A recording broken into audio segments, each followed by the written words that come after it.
land is your land. This land is my land.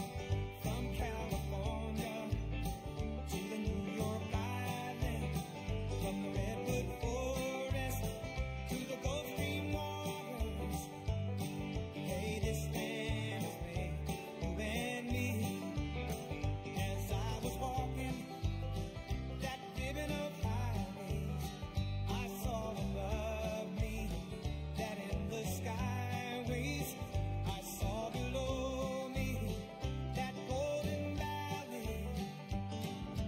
This land was made for you and me. I've roamed and rambled and followed my footsteps to the sparkling sands of the diamond deserts. And all around me a voice was sounding to say this land was made for you and me. This land is your land. This land is my land. From California to the New York Island. From the Redwood Forest to the Gulf Stream waters. Hey, this land was made for you and me. This land, when the sun comes shining, and I was strolling, and the wheat fields waving, and the dust clouds rolling, and the fog was lifting, a voice was chanting, saying this land was made for you and me. This land is your land. This land is my land. From California to the New York Island. From the Redwood Forest to the Gulf Stream waters. Hey, this land was made for you and me. Well, this land was made for you and me. This land is your land. This land is my land. This land is our land. This land.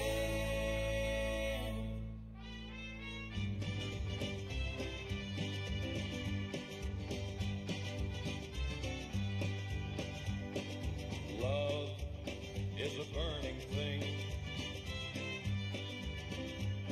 and it makes a fiery ring.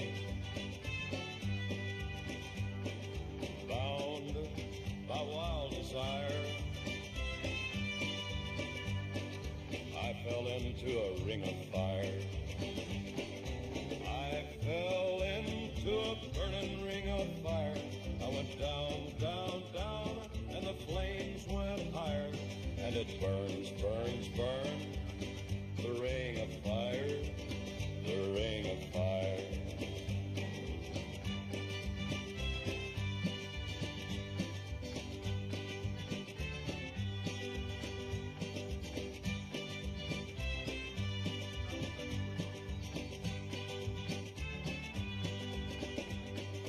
I fell into a burning ring of fire.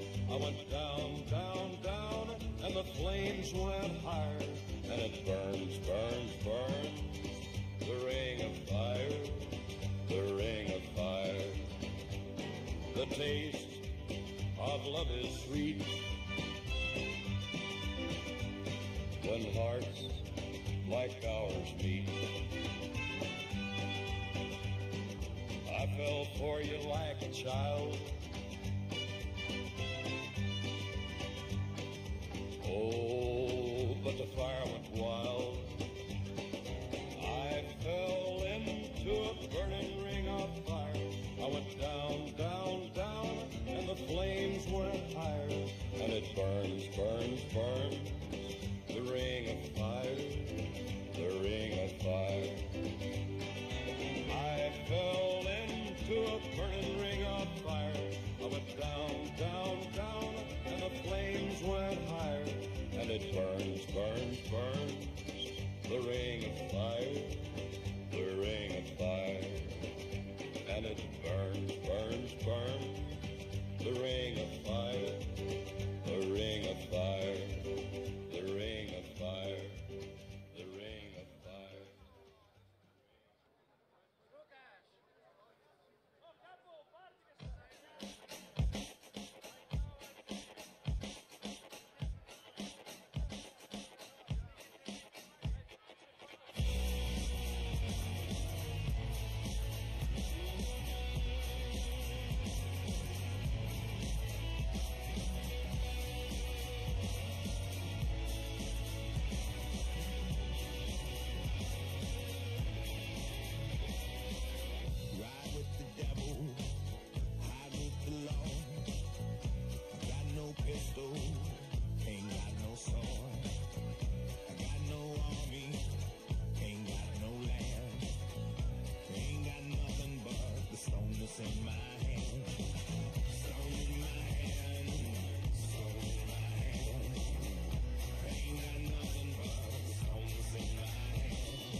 Kill our moms, kill our brothers and our sisters and our uncles and our aunts.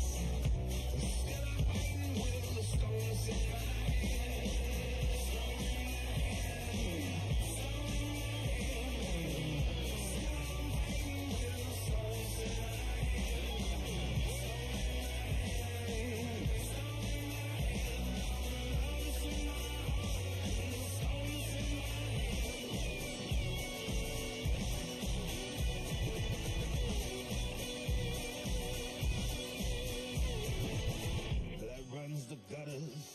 Smoke fills the sky. Every son that suffers, every mother cries. So if you had enough and ready for your stand, I'll be waiting with stones in my hand. Stones in my hand. Stones in my hand. Yeah, I'll be waiting with stones in my hand. Stones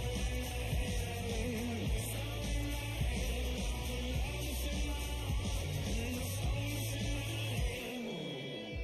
Wenn früh am Morgen die Werksirene dröhnt und die Stecho beim Stechen lustvoll stöhnt in der Montagehalle, die Neonsonne strahlt und der Gabelstaplerführer mit der Stapelgabel prahlt, ja dann wird wieder in die Hände gespuckt. Wir steigern das Bruttosozialprodukt, ja, jetzt wird wieder in die Hände gespuckt. Die Krankenschwester kriegt einen Riesenschreck. Schon wieder ist ein Kranker weg. Sie amputierten ihm sein letztes Bein und jetzt kniet er sich wieder mächtig rein. Ja, jetzt wird wieder in die Hände gespuckt. Wir steigern das Bruttosozialprodukt. Ja, jetzt wird wieder in die Hände gespuckt. Wenn sich Opa am Sonntag auf sein Fahrrad schwingt und heimlich in die Fabrik eindringt, dann hat Oma Angst, dass er zusammenbricht, denn Opa macht heute wieder Sonderschicht. Ja, jetzt wird wieder in die Hände gespuckt. Wir steigern das Bruttosozialprodukt. Ja, jetzt wird wieder in die Hände gespuckt.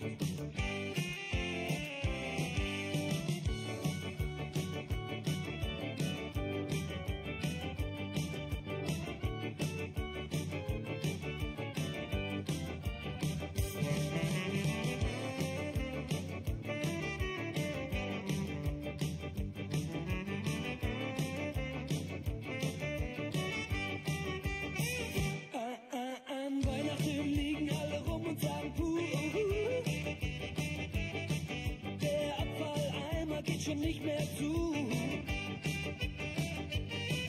Die Gabentische werden immer bunter und am Mittwoch kommt die Müllabfuhr und holt den ganzen Plunder und sagt, jetzt wird wieder in die Hände gespuckt. Wir steigern das Bruttosozialprodukt. Ja, jetzt wird wieder in die Hände gespuckt.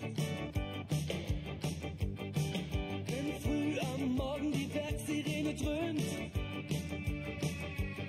und die Stecho beim Stechen lustvoll stöhnt, dann hat einen nach dem anderen die Arbeitshut gepackt und jetzt singen sie zusammen im Arbeitstakt.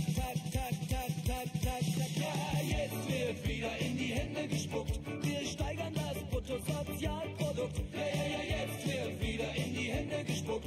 Wir steigern das Bruttosozialprodukt. Ja, jetzt wird wieder in die Hände gespuckt. Wir steigern das Bruttosozialprodukt. Ja, jetzt wird wieder in die Hände gespuckt.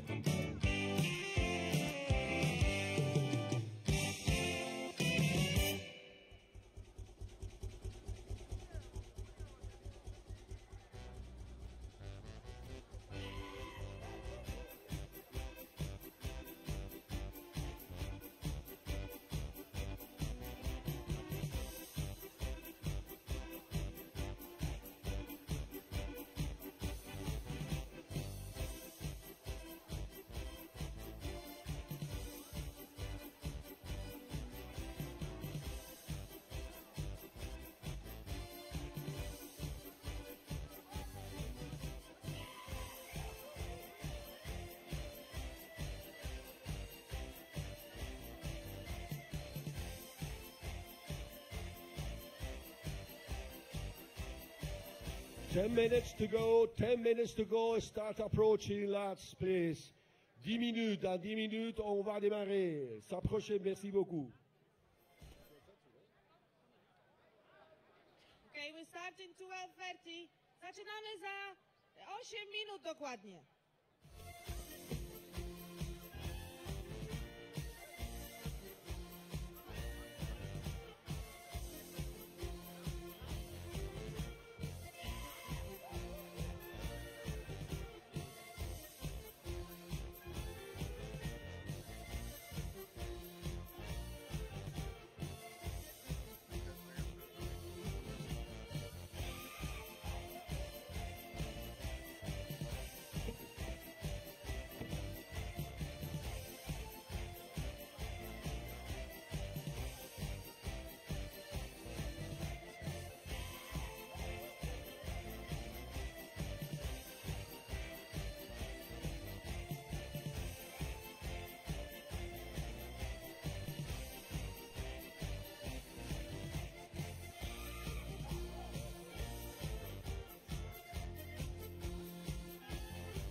Hi everybody, please start moving to the stage because we're gonna start with the presentations and the speakers.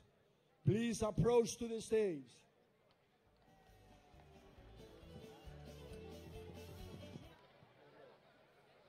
S'il vous plaît, s'approchez à l'escénaire. On va commencer. On veut que tout le monde s'approche pour connaître toutes les personnes qui vont parler aujourd'hui. Merci de s'approcher. Merci beaucoup.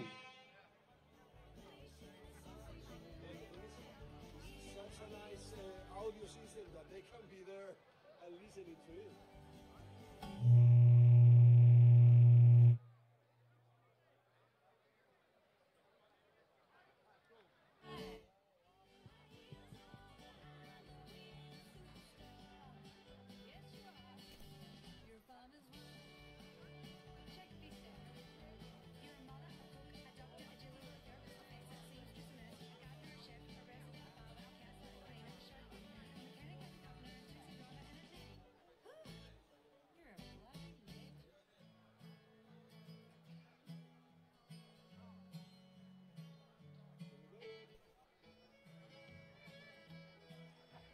Okay.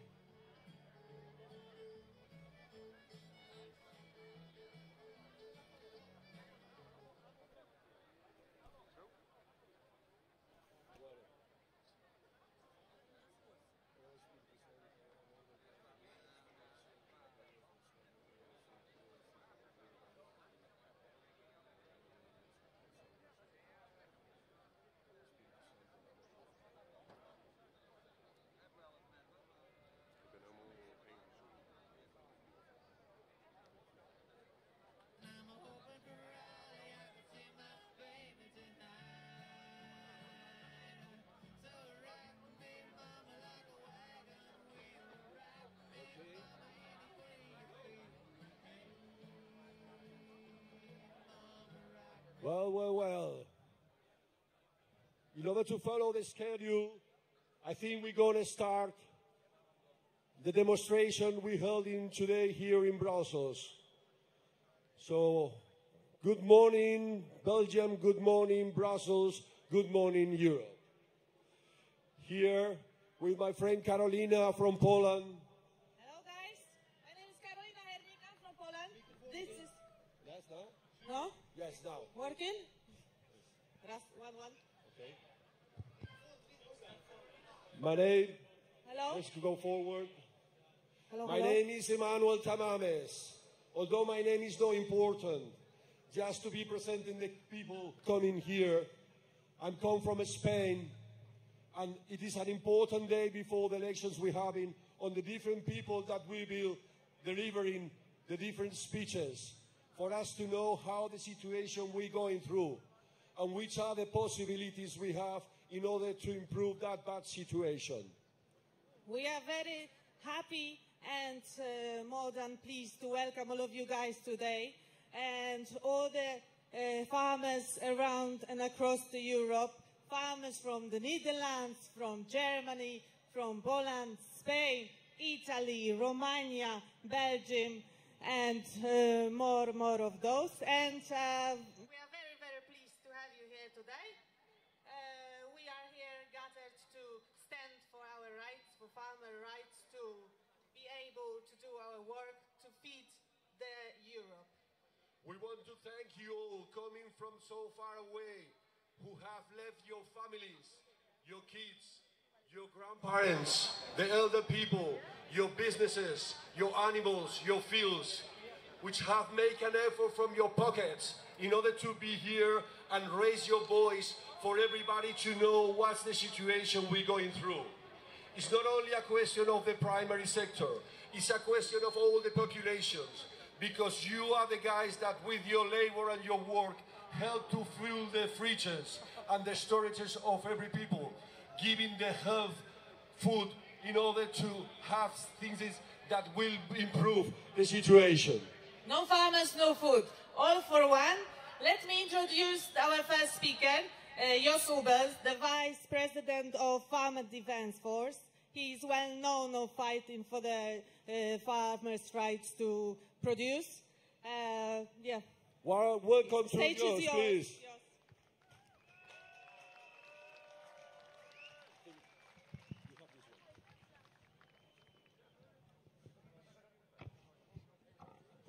Ladies and gentlemen, esteemed farmers, dear friends, welcome to Brussels.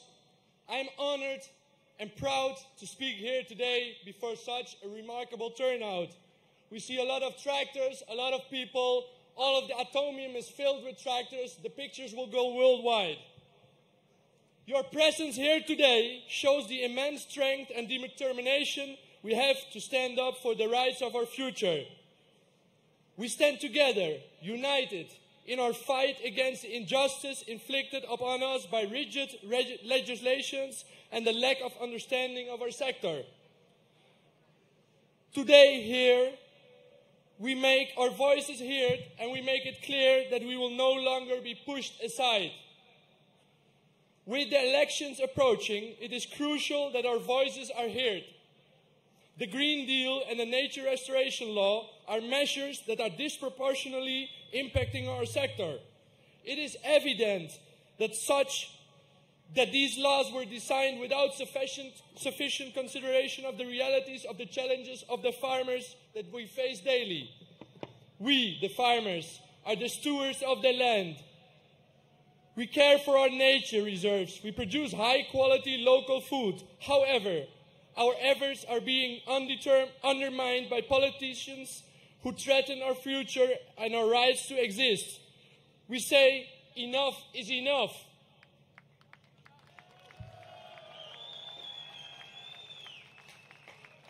It is time for the policymakers to realize that rules designed to control the masses will break the pearls of the society. And those pearls are us, the farmers. We are the backbone of Europe's food system. We are the guardians of the countryside. Without our dedication, our food safety, availability and affordability for the European citizens are in a grave danger. We are here today to show our governments and our European Union that we will not be silenced. We demand justice, fair treatment and the respect we deserve. We are here not only for ourselves but also for the future of our children, for biodiversity, for sustainability of our agriculture and for the food security of all Europeans.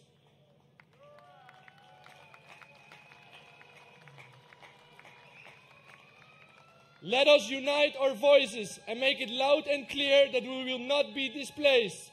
We are here to send you a message. We will fight for our rights, for our businesses and for our future and for the food security of Europe.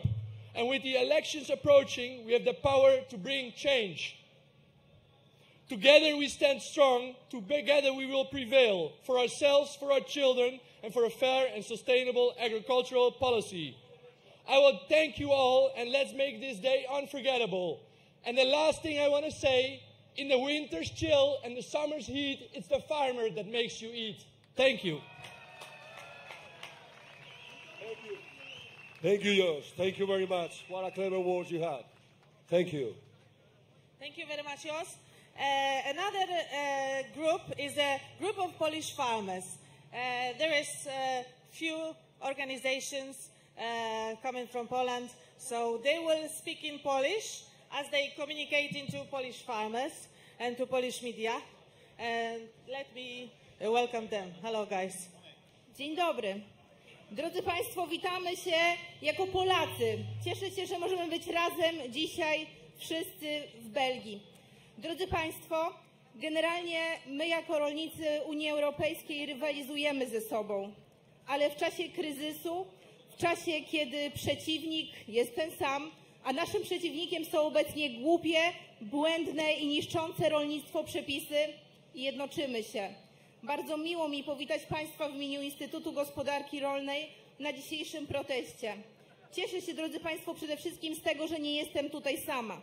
Jestem z naszymi przyjaciółmi, z organizacjami, które od lat walczą na naszych ulicach. Bardzo cieszę się, że są z nami przedstawiciele oddolnego ogólnopolskiego protestu rolników, którzy naprawdę robią niesamowitą pracę, żeby odwrócić wiele złych przepisów. Dziękujemy, że jesteśmy tutaj razem, że możemy razem walczyć o naszą przyszłość. Bo to, co zaczynamy robić dziś, to walka, drodzy Państwo. Walka o przyszłość naszych gospodarstw.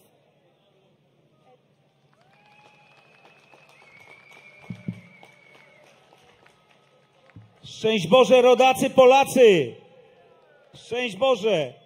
Witam całą Unię Europejską, wszystkie kraje, które nas odwiedziły, które są tutaj w Belgii, nie nas, tylko Europę w Belgii, tu gdzie się decyduje o ważnych, decydujących zmianach i ustawach, które obowiązują w całej Europie.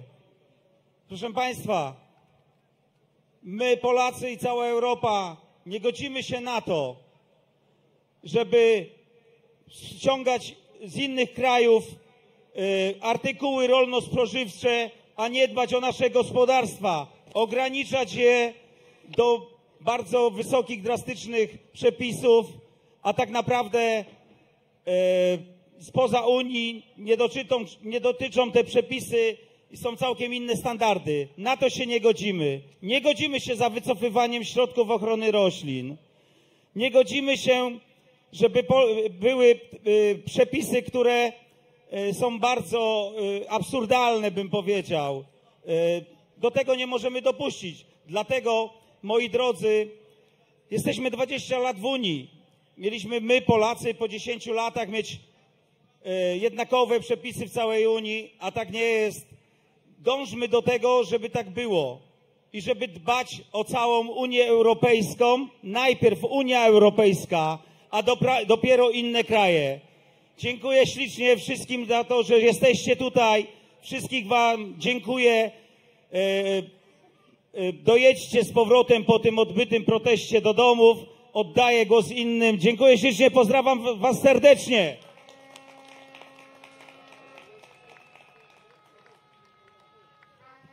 Rolnicy europejscy razem!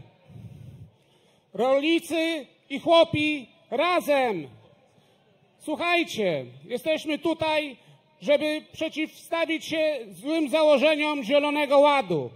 Ten ład musimy stworzyć na nowo. On ma być nasz, on ma być tak skonstruowany, żeby nam służył. I to my mamy przy tym być i uczestniczyć w tym wszystkim. Musimy budować solidarność rolników europejskich. Słuchajcie, to jest bardzo ważna rzecz. Solidarność rolników europejskich. Mamy być razem. Mamy się przeciwstawiać tym wszystkim zagrożeniom, które idą z Brukseli, gdzie urzędnicy brukselscy powodują, że dzisiaj musimy protestować przeciwko tym wszystkim złym założeniom. My jako Polacy mamy i zbieramy podpisy pod referendum przeciwko Zielonemu Ładowi, żeby powiedzieć stanowcze nie, żeby powiedzieć koniec temu dyktatowi i tej zielonej komunie, która do nas przyszła. My jako Polacy walczyliśmy na początku z czerwoną komuną, która była u nas, a teraz musimy walczyć z tą zieloną komuną, która do nas dociera, która niszczy nasze gospodarstwa, gospodarstwa rodzinne, gospodarstwa wielopokoleniowe. Musimy powiedzieć stanowcze nie. Chłopi europejscy razem!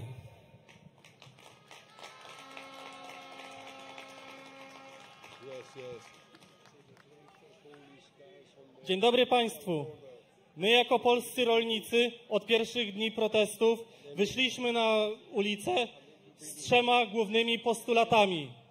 Po pierwsze, jest to ochrona jakiejkolwiek hodowli zwierząt. Po drugie, głęboka reforma założeń Zielonego Ładu. Po trzecie, ochrona rynku wspólnotowego, czyli nie godzimy się na to, że nam politycy europejscy narzucają coraz więcej restrykcji, przez to produkujemy z każdym rokiem coraz drożej, a w tym samym czasie dopuszcza się produkty rolno-spożywcze spoza Unii Europejskiej, z krajów trzecich i jak my mamy taką konkurencję wytrzymać? Dzisiaj jesteśmy w przededniu wyborów do Parlamentu Europejskiego. Dlatego ta data nie jest przypadkowa, że się dzisiaj tutaj znaleźliśmy, ponieważ od tych wyborów będzie zależało kierunek zmian które spłyną na nas obywateli, a także kształt wspólnej polityki rolnej. Dlatego my jako rolnicy sprzeciwiamy się temu, co do tej pory na nas Zielony Ład przyniósł i będziemy walczyć do końca. Dlatego poproszę teraz Stanisława, żeby wypowiedział słowa, które zawsze mówimy na protestach w naszym kraju. Chłopi razem! Chłopi razem! Chłopi razem! Dawać wszyscy Polacy, głośno! Chłopi razem! Żeby nas było wszędzie słychać! Chłopi razem! Chłopi razem! Chłopi razem! Dziękuję. It's mean farmers together. Witam wszystkich rolników, którzy tutaj przybyli. My, jako Polacy, przyjechaliśmy reprezentować nie tylko Polskę, ale wszystkich rolników. Bardzo się cieszę, że przyjechali koledzy moi z Belgii, z Holandii. Z nimi rozmawiałem. Polityka, którą Bruksela chce nam teraz zafundować, uderza nie tylko w nas, polskich rolników, ale uderza również w was.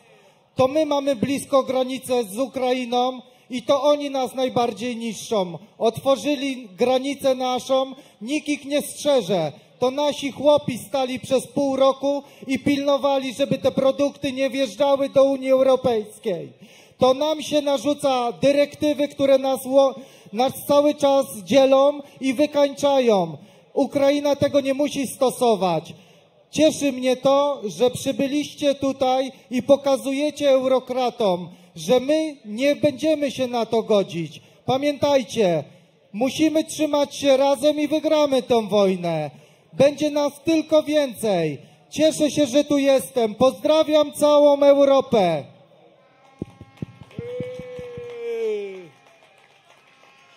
Someone else? One more. Chcielibyśmy jeszcze podziękować wszystkim polskim rolnikom, ponieważ jak widzimy, jest nas dzisiaj najwięcej. Dziękujemy! That's it. Okay, guys. Thank you very much. A big clap for these Polish guys on the Oriental border, fighting for the things of extra countries outside the EU. It's no matter why we block borders inside the EU. The frontiers are outside the EU. There's no point of closing Spain with France or Italy with Austria. It's on the oriental border of Polish, or maybe in south of Spain with Morocco. These are where the real borders are. Thank you, Polish guys. Thank you so much. Another speaker is Christian Terhes, European Conservative Member of the Parliament from Romania. Hello. Thank you. Thank you, guys. It is a great pleasure to be here, and thank you so much for being here from all across Europe. Look what is happening today. In the middle of the week, instead of working your land, you had to come from all over Europe, here in Brussels, to defend your land. Here in Brussels, starting with 3 years ago, thousands, tens of thousands, even over 100,000 people protested on these streets, even here in this park, defending their right to freedom, the right to freely go and work where they want, the right to enter a hospital or a restaurant. And that's when the tyranny started. The head of this tyrannical European government is Ursula von der Leyen. Yeah, right. Few days from now, citizens of the European Union all across Europe will be voting to send their representatives in the European Parliament. It is imperative for you guys to talk to all the citizens from your country and open their eyes to understand what is happening here. I'm from Romania. Behind me, I have some farmers from Romania. We were for decades under a communist regime. We know what it means for the government to come and take your land or confiscate your land and force you to eat what the government wants. We don't want that anymore, not only in Eastern Europe, but even in Western Europe. What I saw happening in Netherlands, when the Dutch government pretty much confiscated the land of so many farmers. My parents and my grandparents told us that the same thing happened in my country in the beginning of 1950, 1960. We should not allow that to happen anymore in Europe.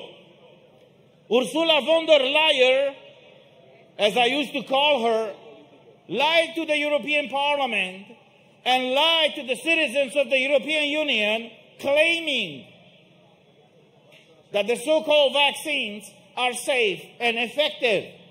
And now we see the effect of those vaccines. People are suffering injuries. Some people who were vaccinated or injected with those medical products even died. But she lied to everybody when she claimed in 2019 that she will be pushing for the so-called Green Deal. You heard of it, right? It's a bad deal. That's not a Green Deal. It's a bad deal. It's a bad deal for Europe. It's a bad deal for farmers. It's a bad deal for all the citizens of Europe.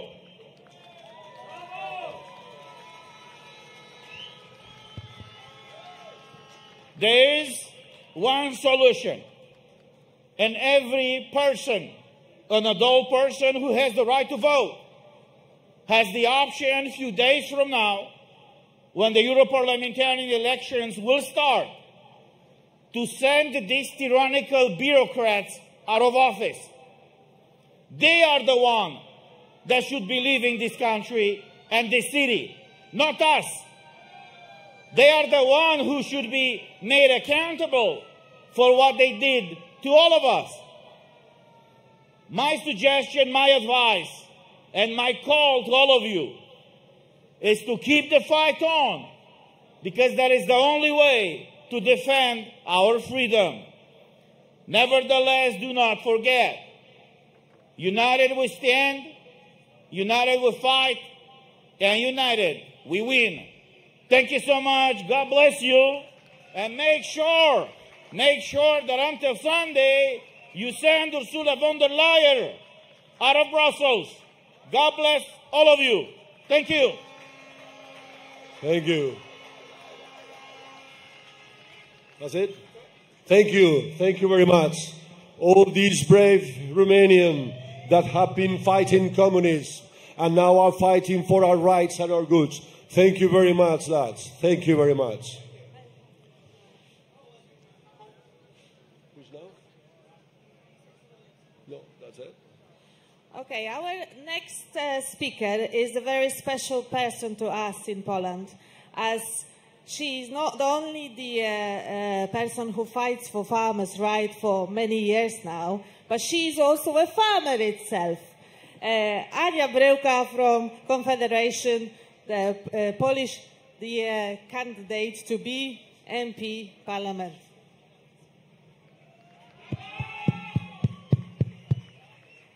Dear farmers from all over Europe, at the beginning I would like to tell you thank you. I thank you for your work. Every day you deliver to us fresh and healthy food. You guarantee our food security. Now, everything is being destroyed. Our future, our freedom, our farmlands, and our farms. European Green Deal is a real agenda leading to the end of European agriculture. On the one side, we have very radical climate policy.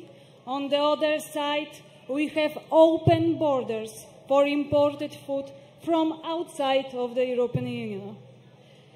The European Union put on farmers very hard restrictions and conditions. However, there are no similar or adequate conditions imposed on import from other countries outside the EU.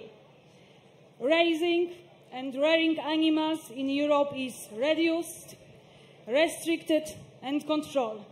This in turn is leading to the liquidation of European animal farming. This union policy has destroyed European farming. Today, we protest to stop this destructive policy. We are fighting for European food security. We are fighting on behalf of all consumers and every European who will be touched by the new provisions. All that the farmers want is to work and produce food peacefully, without any unhealthy restrictions. It's the basic target.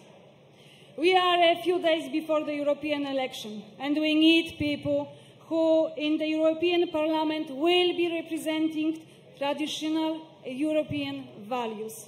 People who will be the farmers' voice in the European institutions.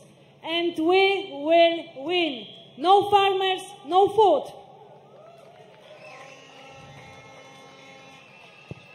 A szczególnie witam rolników z Polski. Drodzy rolnicy, szanowni państwo, nie dajcie się oszukać. Nie dajcie się oszukać. W tej kampanii wszyscy będą przeciwnikami Europejskiego Zielonego Ładu. Sprawdźcie tą wiarygodność kandydatów. Sprawdźcie, jak głosowano w sprawie Europejskiego Zielonego Ładu. Kto głosował za otwarciem wspólnotowego i polskiego rynku na import artykułów rolno-spożywczych z Ukrainy bez żadnych kontroli, bez żadnych ograniczeń taryfowych i pozataryfowych. Szanowni Państwo, drodzy rolnicy z Polski, walczymy o bezpieczeństwo żywnościowe. Polityka Unii Europejskiej z jednej strony restrykcyjna, ograniczająca produkcję żywności w Unii Europejskiej i z drugiej strony polityka handlowa otwartych granic na import artykułów rolno-spożywczych z krajów trzecich, z Ukrainy, z Rosji, z Maroka, z krajów Mercosur. Nie ma na to naszej zgody. I polityka, którą należy odrzucić.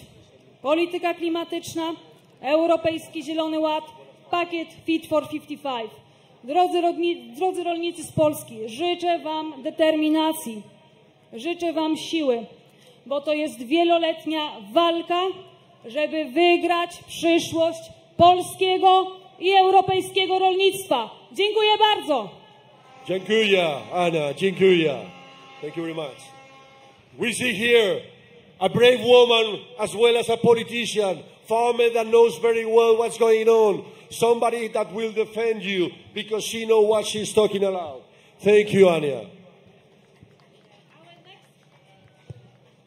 Our next speaker is Sieta van Kempeman, very well known to most of you, Dutch farmers. She's Dutch Dairyman Board and Farmers Defence Force from the Netherlands. Big warrior and a fighter. Sieta, stage is yours. Thank you. Oké, thank you people. Allereerst ook een woord van welkom aan alle Nederlandse strijders. Fijn dat jullie er zijn, mensen. En fijn dat jullie allemaal de moeite hebben genomen. And for all the people who now take the drinks and the foods who we provide, please come out of your corner, show all the people with how many we are. So if you're in the eating corner at the food trucks, please come here, because here is the protest. From the moment that we announced this protest, a smear campaign was launched, instigated by politicians some media, and also some farmers' organizations. We are, they say, financed by extreme right. We are extremists. We are anti-EU. And we are perpetrators of violence. It are those extreme, filthy liars who have put us in misery this last 5 years. What all these people want to prevent is another political landslide, like we did in the Netherlands. The Senate, the Parliament, they were all formed by the protest of farmers. So protesting helps. And also, all the European farmers who are here today, they also created a landslide.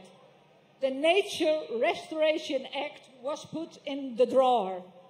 Diederik Samson, the right-hand man of Frans Timmermans, said in the news in the Netherlands, then came the farmers.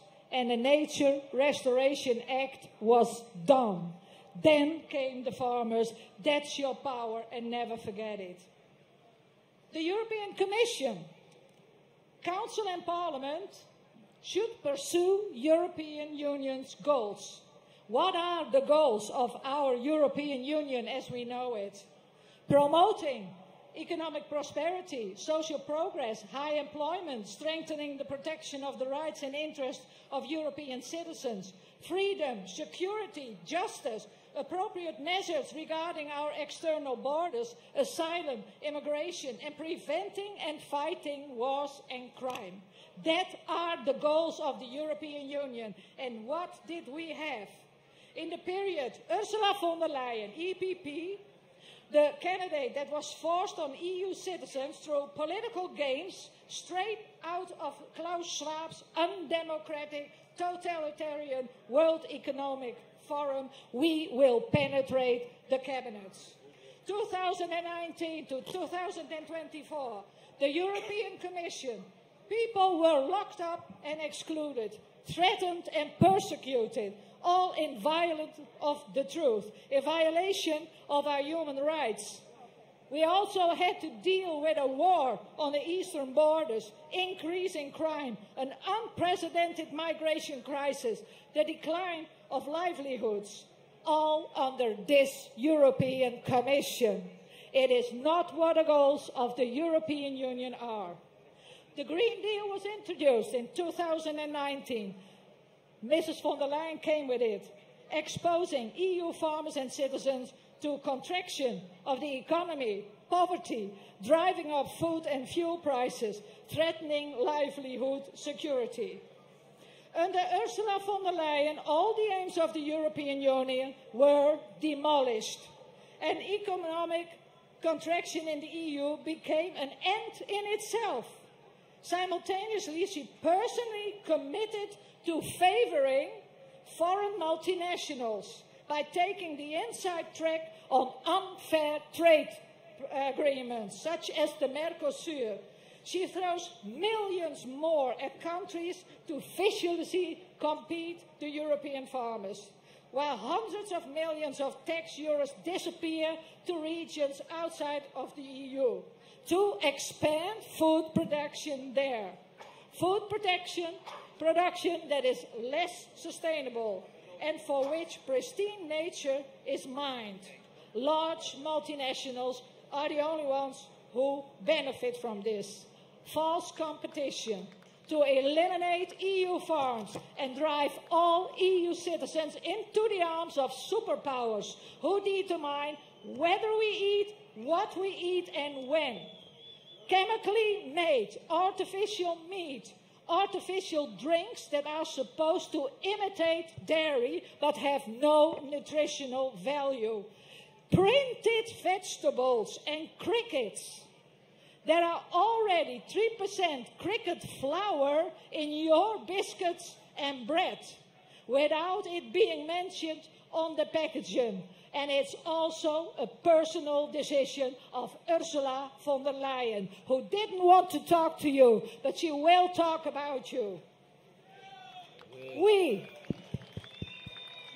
We, the European Union's farmers, demand the withdrawal of the Green Deal in its current form. The Green Deal increases the cost of agricultural production in the European Union, causes reduction of European agricultural production, and drives European farmers into bankruptcy. The Green Deal threatens food security and food safety. In addition, the Green Deal leads to rainforest clearing as necessary food production is relocated. We, the farmers of the European Union, demand the absolute protection of the European Union's internal market.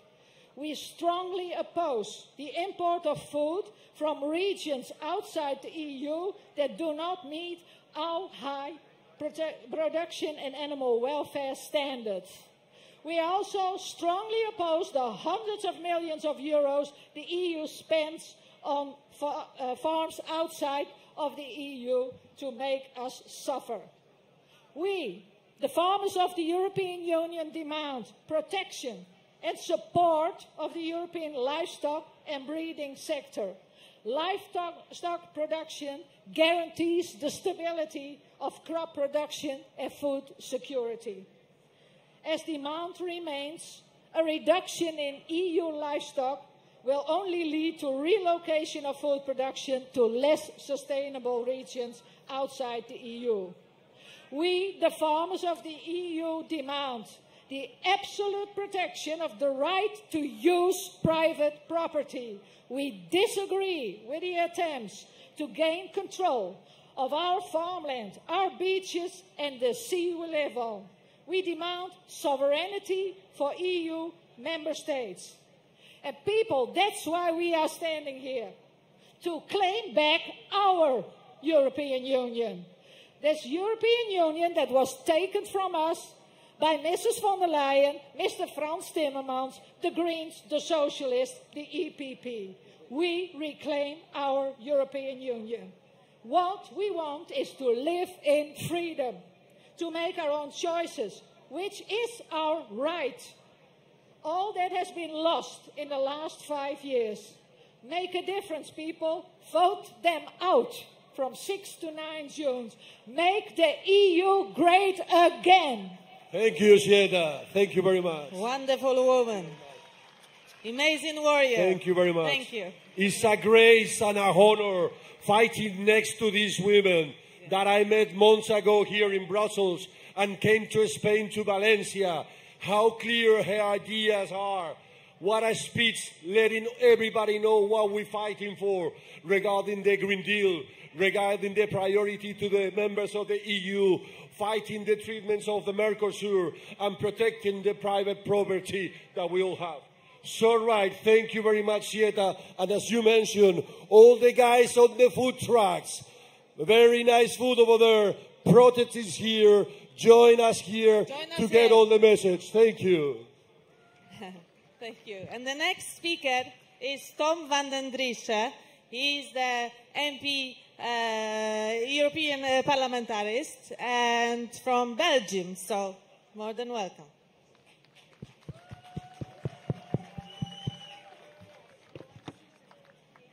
Dear farmers, dear concerned citizens, rural Europe is being destroyed. Less, less, less is a signal to the agricultural sector. The draconian green agenda, also known as the Green Deal, has been a disaster for our farmers. The Green Deal is obviously a product of climate hysteria. Elitist politicians are busy with the end of the world, while hard-working people are busy with the end of the month. Farmers live in uncertainty because climate laws become increasingly more strict, more unrealistic, and mainly more absurd. Policymakers, however, are indifferent to this reality. How did we end up here? Who voted for this? Who ever asked for this in the first place? Our farmers are being chased away from the land they have cared for since generations. They must watch helplessly as their life's work is being destroyed. Farmers are forced to halt their operations and sell off their lands. Not only do farmers then lose their main means of farming, but they also lose their investment.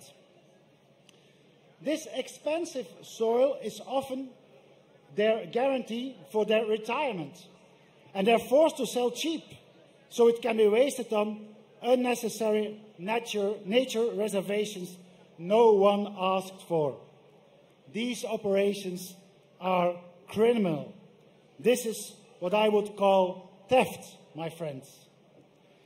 Every communist revolution starts with the expropriation of farmers. One might ask why this is the case. It is because farmers are hard to control. They are independent, hard-working and self-sufficient entrepreneurs. Despite being only 2% of the population, they produce food for the rest of our society. I repeat, no farmers, no food. It is therefore not surprising that if you want climate rules that control every aspect of life, you target the farmers first. The people, however, realize this, and therefore there is great support for the farmers' protests. The people know the farmers are merely the first victims of the climate madness, after which they will come for us all. I do call it climate madness on purpose. Nothing about this Green Deal is actually green.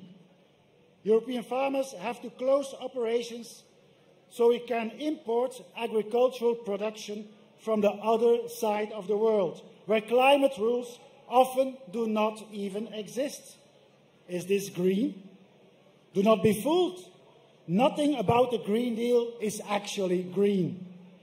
Next to not being green, there is also no deal in the Green Deal. Because what do we, or farmers, get back in return? Nowhere are the rules stricter than in Europe.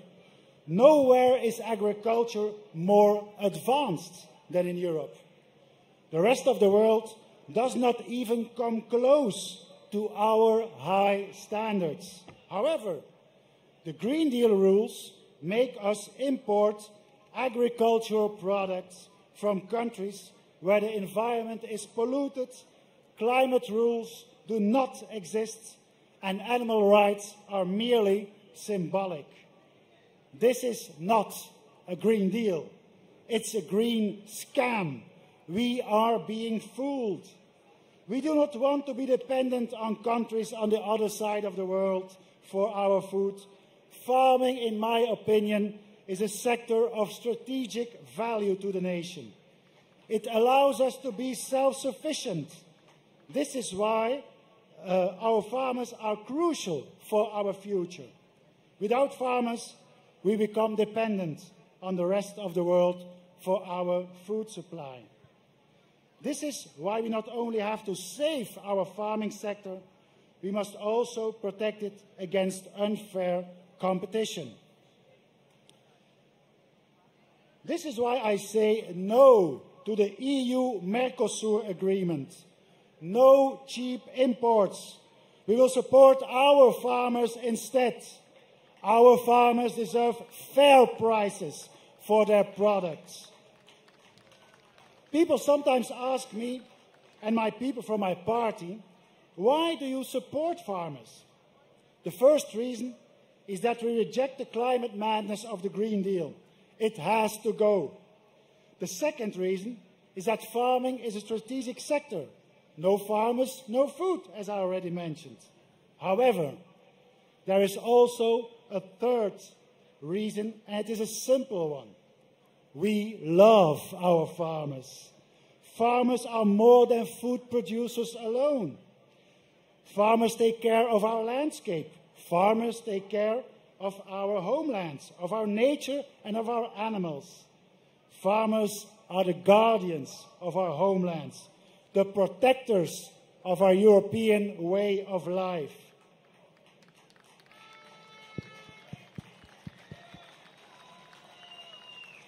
Ordinary people have been left behind by the political elite. Local communities have been ignored, humiliated, and forgotten. However, my dear friends, the times are changing. The forgotten people had enough. We are sending a clear message to the political elite, a message of resistance and a message of hope. We have had enough. Enough of this climate madness. Enough of their arrogance. Enough of the political elites telling us what to do, how we should live, and how we should run our farms. The people are rising up. Election day will be the day of reckoning. The people will take back control. We want our freedoms back. We want our way of life back. We want our countries back. No more Green Deal. No more climate madness. No more EU SSR. No more Ursula von der Leyen. So get out and vote. Use your power as a citizen. A new dawn is upon us. I thank you all. Yeah, thank you very much, all. Thank you very much. Thank you very much. Wow, great Thank you speech. for this emotional speech. Thank you. Thank you. Listen, Farmers for Europe, in all the country members, we've been calling all the politicians in our country that are going to give them the opportunity to come here and defend their positions and to be aware of the similar problems that all the farming, all the primary sector have, for later on having to know the specific solutions. The answers we get are three. The ones who never answer, the ones who say no, and the brave ones that came. So as it's been said, vote them those away and make EU again. Great again. Thank you. Now. I'm very pleased to welcome Patricia Chagnon. She's the French European member of the Parliament. Amazing woman who lets farmer voice to be heard widely. Thank you so much.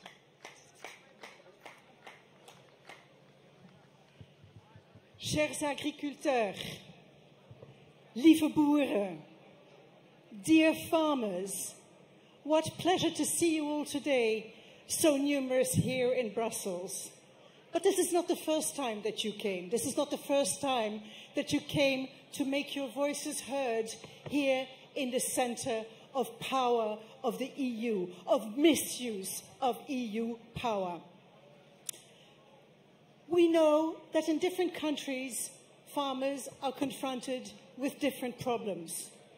But since a couple of years, you have now understood, all the farmer organizations, that the one responsible entity, the common denominator between all the farmers' problems of farmers all over Europe is called the EU. The EU in Brussels, right here.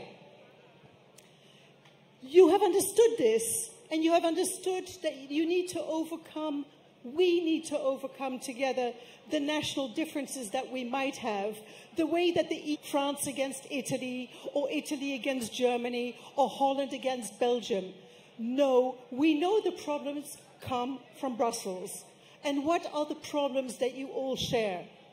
You share the unfair competition that you are being subjected to by importations coming from the other side of the globe, respecting none of the quality, the social and hygienic measures that are imposed upon you.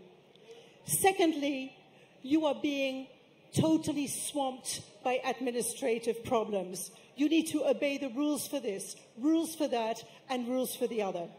And thirdly, we have extremist ecologists sitting here in Brussels who want us to stop feeding our own population, which is what we are all against. So to see you here today, after the Dutch Farmers Defence Force initiated this great movement, and I would like to say my true appreciation and ask you for a loud applause for Zita van Kempema, who initiated for all these farmers to come together. It has been her goal over the past years, and Zita van Kempema, with her syndicate, Farmers Defence Force, of whom she's a spokesperson, has been instrumental in getting you here. Zita, bravo, you are a woman we can build on. Thank you. A bit louder, please. Come on, you guys. Exactly. So as we stand here today, the week before less than a week before the EU citizens are going to vote, I stand here, yes, as a politician, but as an outgoing politician, but more as an EU citizen. You have demonstrated your convictions. You have told people what is at stake. At stake is the future of feeding the European people. Now, we can demonstrate all we like. We can come to Brussels all we like. We can help you block roads, bridges, all we like. There is but one moment when people hold power, and that is when they hold the ballot paper in their hands. So I am not going to speak here for any particular party. I'm just saying, vote out those who are responsible for having put us and put you in this horrible situation. They need to go home. We need to have politicians here in Brussels that will defend the interests of the European peoples and that will defend the interests of our fabulous farmers. You will always be able to count on me. And yes, in France, we are going to massively vote in favor of our farmers and preserving the agricultural exceptions that each of the nation states have. Good luck. We will stand with you, and go and vote this week. Thank you. Thank you. Thank you very much, Patricia. Such a brave woman as well. Not only as EU politician, but as well as citizen. This is one of the ones who accepted the invitation and came here to speak loud her voice and for us to know how they match our needs and our necessities. Thank you very much. Thank you very much, Patricia. Amazing woman. The next speaker is well known to all of you, Mark van den Over, Farmers Defence Force President, fighter and a warrior. Hallo strijders. Allereerst wil ik even zeggen dat ik diep respect heb voor jullie. Dat jullie deze lange tocht naar Brussel hebben weten te maken op de trekkers. Want het is echt geweldig, de opkomst die er is en hoeveel trekkers er hier staan vandaag. Daar wil ik eerst mee beginnen. Dan ga ik nou verder in het Engels. Maar daar wou ik toch even gezegd hebben. Hello everybody. I'm honored to speak to you to the first demonstration of Farmers for Europe. I'm happy that you're here with so many people. We are the combined forces of farming Europe. Not well-paid politicians, but real farmers with their hands in the dirt and the boots on the ground. We have sparked the fire inside the hearts of farmers and civilians. We have risen among the ranks of politics and influenced media around the globe. The Woke 2030 agenda is not our agenda, and also not the agenda of most Europeans. We, the farmers of Europe, are one with the European people. They need us 3 times a day, and we need them. Otherwise, we can close our business. The people of Europe know this. We are strongly connected. It's important that we build a strong alliance throughout Europe, because COPA is not fulfilling our demands. COPA are the old politics, which are way too connected with the people in power. This way, other interests are fulfilled, instead of taking care of our needs. In the whole of Europe, we have seen that people stood firm behind the farmers. The media tried to write us down to the ground with articles like we are far right, we are extreme. But I'll tell you something. Yes, we are extreme. We are extremely independent, and we make our point extremely clear. We want fair competition. No import from inferior quality and standards. No subsidies for countries outside the EU. Why should European farmers have to fulfill all track and trace, but import outside the EU don't even know what track and trace is? We should be respected. In a world at the brink of a world war, food should be a priority. Europe should be independent on it, so we can always feed its own people. Think about it, when Russia should throw a nuclear bomb. Whole areas can't be harvested then. These are risks that are real. All politicians should think about this instead of worrying about their seat in parliament. They are there to serve us. At least that's how it's supposed to be. But I think that they have long forgotten this. This week is EU elections. It is extremely important to go and vote. We have seen in the Netherlands that things can change. Not everything is solved in once, and it's like an oil tanker. It's hard to change course, but we managed. Now we must change the course of a supertanker, the EU Parliament. We can do it, but only together. In recent years, we see that based on models, we cannot use our private property the way we used to be. There is too much legislation coming from Brussel that makes our property useless. Also, a lot of paperwork is attached with it. They tell us that they want small-scale production, but in reality, they force us with this regulation all our farms to grow, because we are living in a different economic reality than politicians are in. When politicians make rules, they create work. They don't have to work overtime. No, they just hire more people. Then they need more money, so they raise the taxes. End of story. On a farm, it works different. You have more work with papers. You need to hire someone to do it because you already work overtime. Your company doesn't bring more money because prices don't rise. So you are losing. You must buy your neighbor to raise your income and work even harder. Or you lose money and go bankrupt and your neighbor will buy your farm. This way, we get less farms every year and the farms get bigger. Another thing I want to talk about are the red areas and derogation. These policies have nothing to do with the truth. They are measuring nitrate on the grassland since 2014. And this way, they keep the lie alive. Fertilizer is way worse for nature than manure. Many researchers come to the same conclusion. All these policies are just ways to force us into a vague way of life they agreed on by WHO, UN, WEF, and so on. These policies are not in the best interest of nature, farmers, and the European people. They should use common sense. A cow and a pig or a pig isn't bad for nature. An animal is nature. And we, the farmers of Europe, are the guardians of nature and civilization as we know it. For everybody in politics that thinks that after elections they can forget about our needs, I have an unpleasant surprise. This demo is not an end of an era. This demo is the start of a European cooperation among farmers that will influence future politics. We will grow together. We will dominate media and social media. We will influence on elections, and we will push hard on politicians which will follow the wrong agenda. After the elections of this week, you will see the victory is ours. And to all of you warriors, the world is yours. Thank you. Thank you very much, Mark. Great warrior. He's a great man here. You won't only will see him working his land with his tractor, but as well on the podium, giving us the speeches, as well as in the offices, fighting for your rights, or on the first line, fighting wherever. Thank you. There is a fighter, there is a warrior here. Thank you very much, Mark. Great president. And now.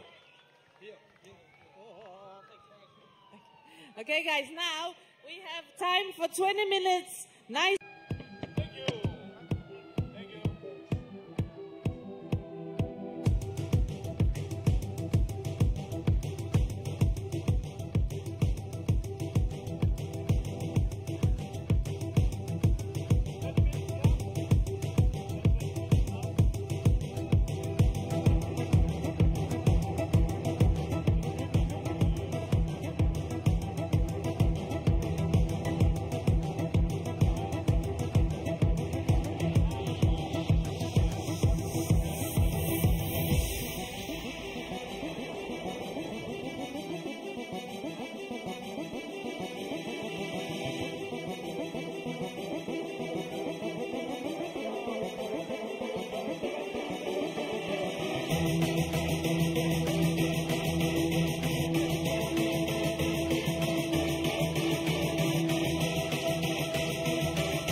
is geen flauwekul. Varken op het land met mooie spul. Het schiet al jaren goed, want het zit hem in het bloed. En zijn vader heeft hem leren hoe het moet. Na een goed gezeur met de belasting aan de deur, giet hij gauw weer aan het werk. Hij trekt de trekker op de schuur en zo verandert zijn humeur. En die diesellucht die rukt zo lekker sterk. Vertel deze boer toch niet waar hij moet, waar hij weet zelf wel wat hij doet. Het schiet al jaren goed, want het zit hem in het bloed. En zijn vader die heeft hem leren hoe het moet.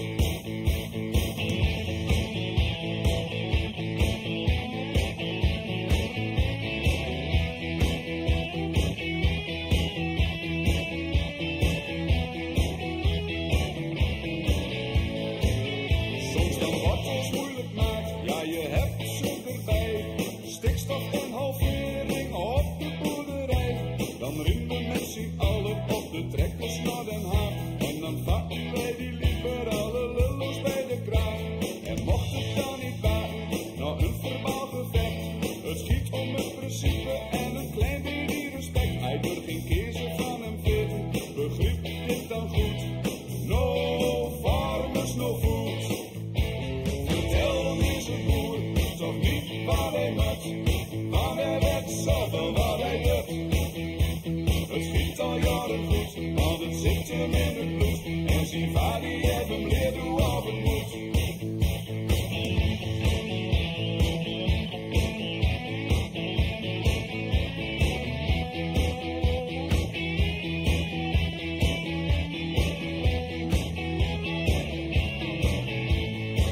De boer die weet wat hij wil, daar is geen flauwekul. Varken op het land met mooie spul. Het schiet al jaren goed, want het zit hem in het bloed. En zijn vader die heeft hem leren hoe het moet. Vertel deze boer toch niet waar hij moet, want hij weet zelf wel wat hij doet. Het schiet al jaren goed, want het zit hem in het bloed. En zijn vader die heeft hem leren hoe het moet.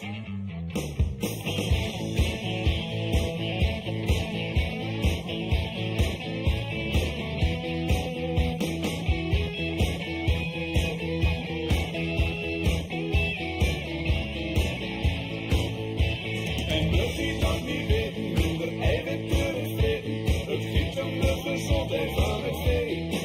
Het is totaal overbodig en geef het nou eens toe. No farmers, no food. No farmers, no food. No farmers, no food. No farmers, no food.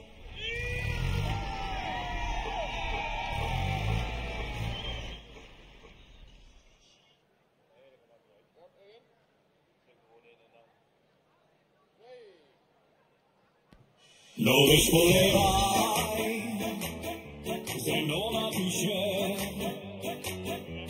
Żółtka wódka szybko płynie, pogardę po mnie. No disponerai, se non ha pisze.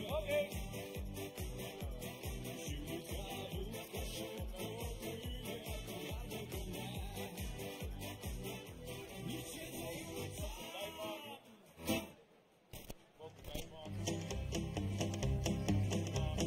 We got married in a fever, hotter than a pepper sprout.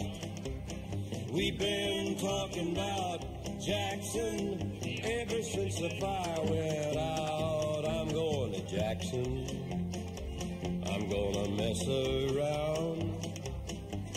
Yeah, I'm going to Jackson, look out Jackson Town.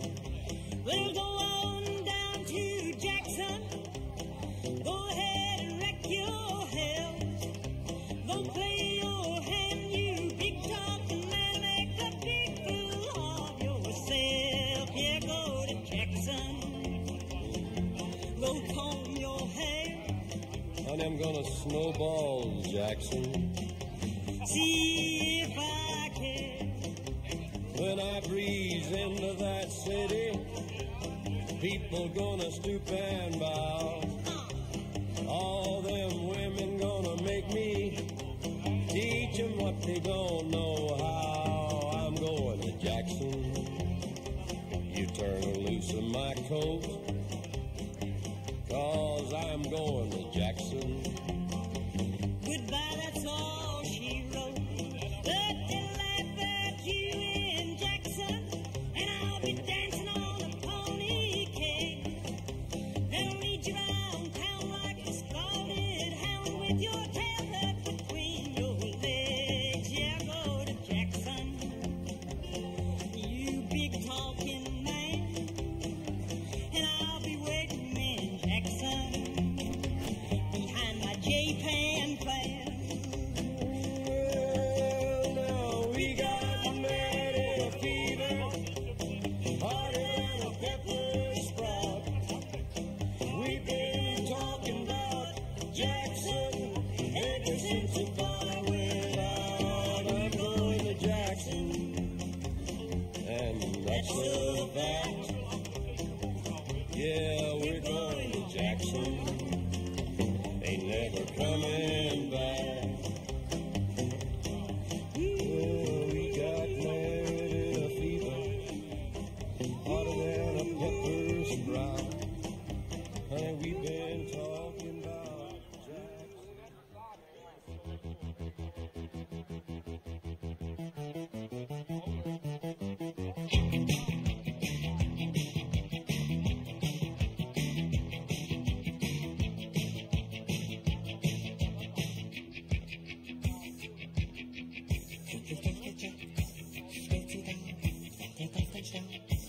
Alles klar, jetzt entscheiden sich. Und ein paar Tage, die Crew hat dann noch ein paar Fragen da. Der Countdown läuft. Effektivität bestimmt das Handeln. Man verlässt die Blenden auf den anderen. Jeder weiß genau, was vor ihm anhält. Jeder ist im Stress. Doch Major Tom macht einen Scherz.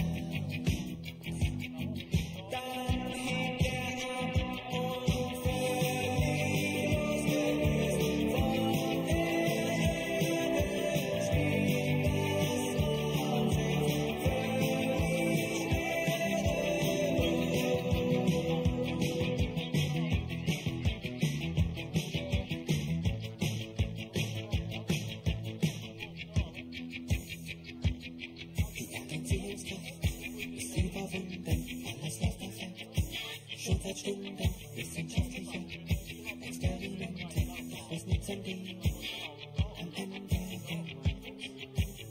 sich Major Tom, den Kompositor, parlamentarischer größter Kanzler, stimmt ja gar nicht, hallo Major Tom, können Sie hören, wenn Sie das wollen, wenn Sie verstehen, er kann nichts hören.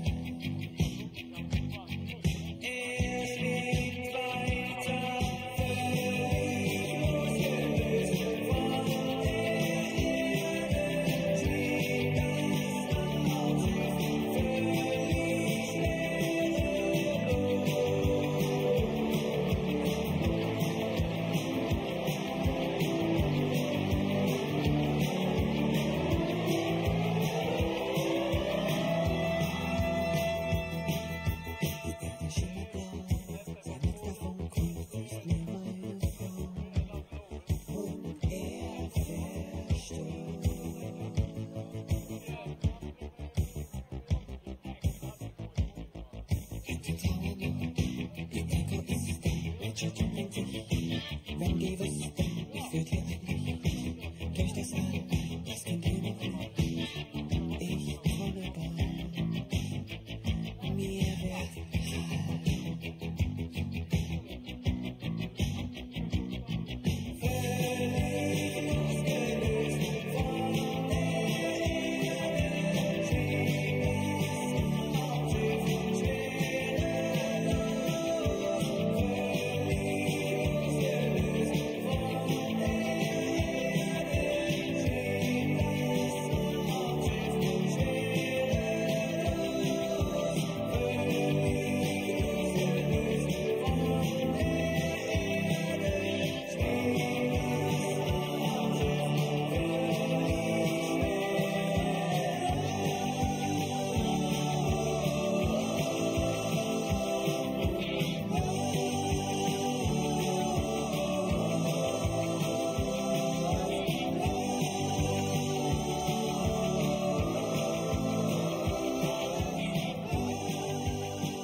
trotzdem nicht kapieren. Wer den Bauer nicht ehrt, ist das Bier nicht wert. Ohne Bauern kein Bier, nicht nach 8 und nicht vor 4. Ohne Bauern kein Bier, auf Hawaii und auch nicht hier. Ohne Bauern kein Bier, willst du das denn nicht kapieren? Wer den Bauer nicht ehrt, ist das Bier nicht wert. Beim Metzger bleibt die Theke leer, ohne Bauern. Für Veganer gibt's kein Tofu mehr, ohne Bauern. Gemüse, Obst und Frühstücksei, ohne Bauern. Alles weg, Sauerei, ohne Bauern. Bier, Schwarzwein und jetzt wird's ernst. Alles weg, weil du's nicht lernst. Ja, ohne Korn gibt es kein Korn und wir singen jetzt von vorn. Ohne Bauern kein Bier, nicht nach 8 und nicht vor 4. Ohne Bauern kein Bier, auf Hawaii und auch nicht hier. Ohne Bauern kein Bier, willst du das denn nicht kapieren? Wer den Bauern nicht ehrt, ist das Bier nicht wert. Hi lads, hi everybody. Hope you have a good break at the food trucks, healthy food trucks here. Please rejoin us to continue the speeches, many interesting ones that will follow. Please join us here at the stage to continue with the speeches. Thank you.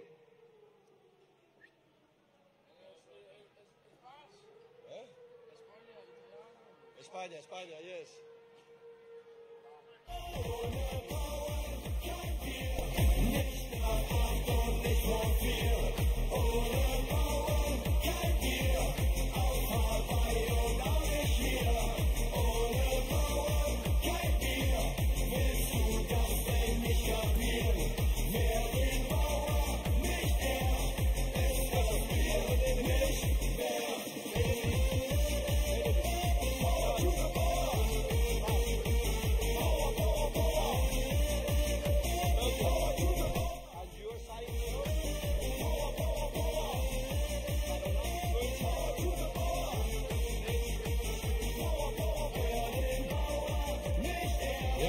Ja, we gaan zo weer beginnen, jongens. Enkele nummers en dan onze vriend, our friend. Right. Let me now introduce the science bit of this demonstration. Benedict Science is a science expert on chemistry that will tell us with the situations we have with all these regulations and the difficulties the food industry, so that the primary sector is going through. Please welcome Dr. Science.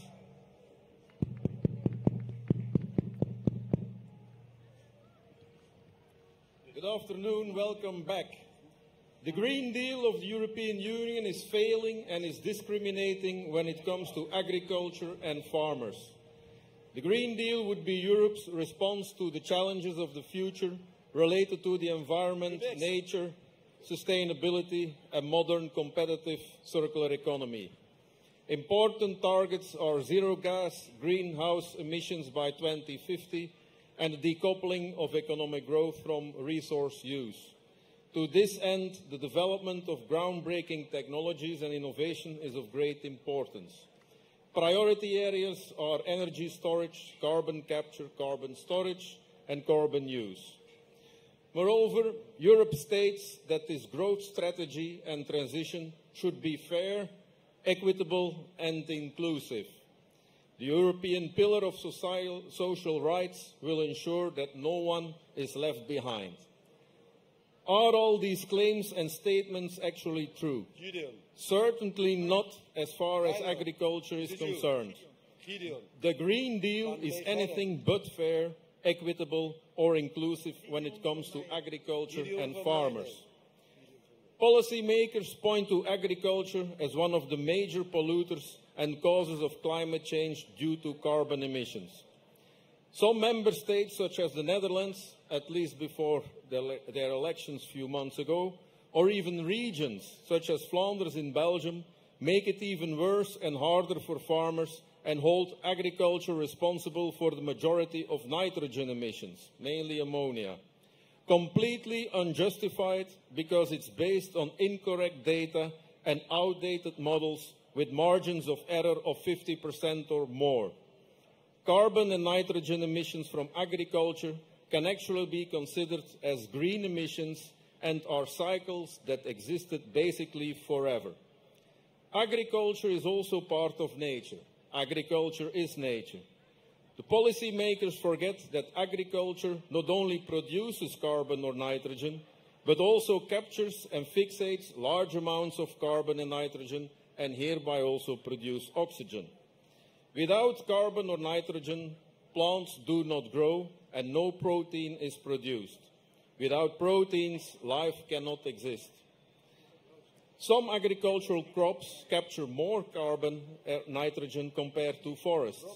Moreover, agriculture provides nutrition. Industry and traffic do not capture carbon or nitrogen, nor do they convert it into food. European food is known for its safety, nutritiousness and high quality. Continuing to feed a rapidly growing world population with current production patterns remains a major challenge. The farm-to-fork approach in the Green Deal aims to ensure the development of a fair, healthy and environmentally friendly food system. In Europe, and especially in the north of Europe, agriculture is extremely efficient and sustainable compared to many other regions in the world. If we express the amount of carbon emissions or nitrogen per kilogram of food produced, we are basically simply the best compared to the rest of Europe. The current policy aims to preserve small-scale agriculture and discourage large-scale agriculture, which is actually more efficient and sustainable and also ensures that food remains affordable for everyone. With a growing world population, food production must at least double by 2050, both plant production as well as animal production. Policymakers tend to forget that 1 kilogram of plant-based food for humans results in approximately 3 to 5 kilograms of vegetable waste products that are not suitable for human consumption, but which can be converted by animals into nutritional, valuable meat and dairy products. Humans are omnivores, therefore humans need both plant and animal products. European Green Deal states that food production continues to lead to air, water and soil contamination and contributes to biodiversity loss and climate challenge, while a significant part of food is wasted. The Green Deal currently aims for a higher level of ambition to further reduce the use of chemical pesticides, the use of fertilizer and antibiotics. The biodiversity strategy looks at measures that would help member states to improve degraded ecosystems, including carbon-rich ecosystems, and restore them to good ecological status. For example, Europe is looking at forests to promote carbon absorption. All of this must be also critically reviewed, and other aspects also must be taken into consideration. The use of herbicides, pesticides and crop protection products has already been significantly reduced. However, minimal use is still necessary to achieve good yields and to prevent food waste. Failing harvests because of plant infections or insects endanger the food supply. Fungal infections on crops, for example, can also be very hazardous for public health. Biodiversity is constantly changing and evolving throughout history. Scientific studies have shown that it's by no means certain that if all agriculture would disappear, the biodiversity of the past would recover and certain plants or animal species would return. Other factors such as traffic, industry or climate change also have a major impact or even a greater impact on biodiversity and nature. According to Europe, the Green Deal and transition can only succeed if it's fair and inclusive. The Green Deal and the Common Agricultural Policy would continue to be the important tool to ensure a decent standard living for farmers and their families. The most vulnerable are the most exposed to the harmful effects of climate change and environmental degradation. The Commission also invites stakeholders to simplify legislation and identify problem cases. Now, in reality, as far as agriculture and farmers are concerned, the European deal is not at all fair and inclusive. In recent decades, the costs for farmers have risen considerably, but the price the farmer receives for his products has not increased accordingly.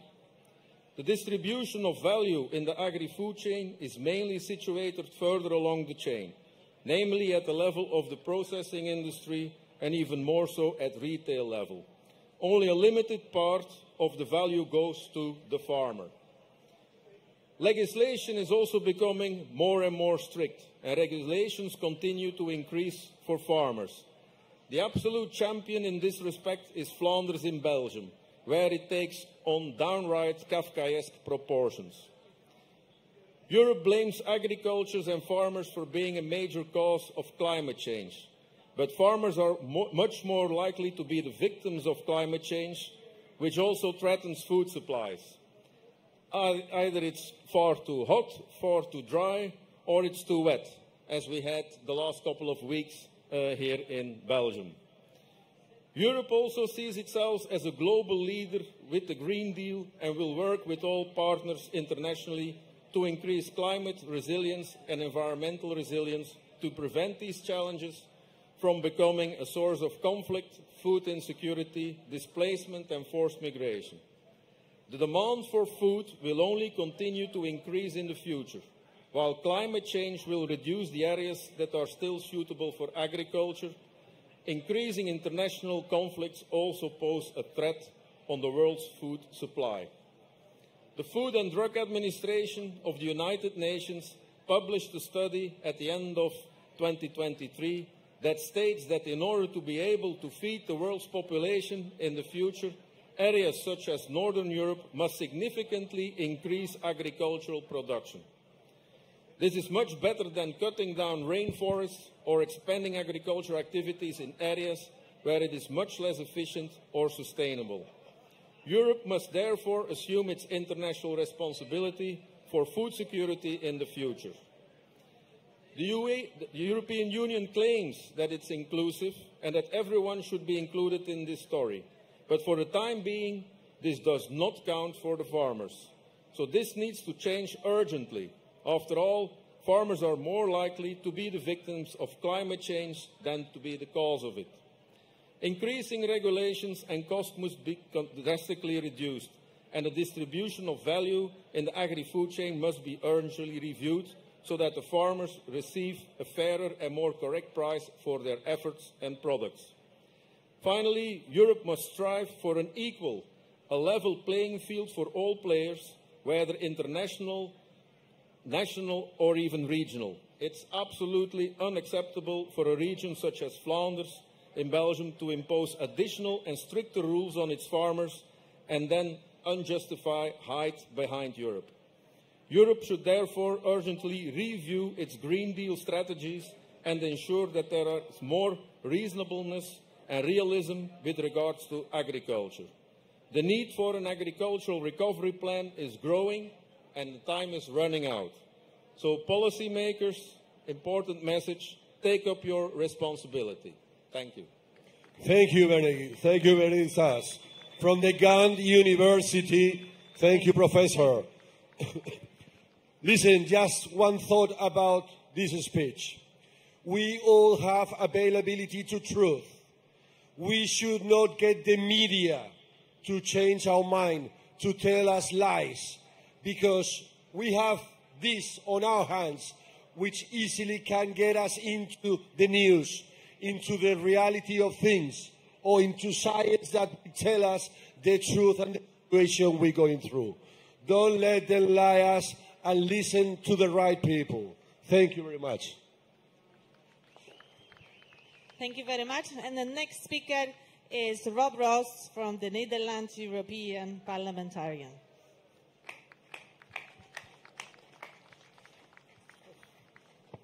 Hello, farmers from Belgium.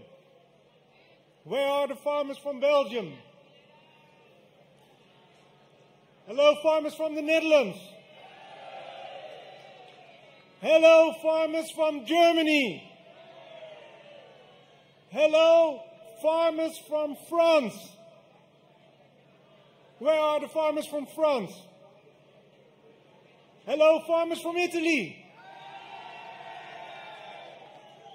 Hello, farmers from Poland.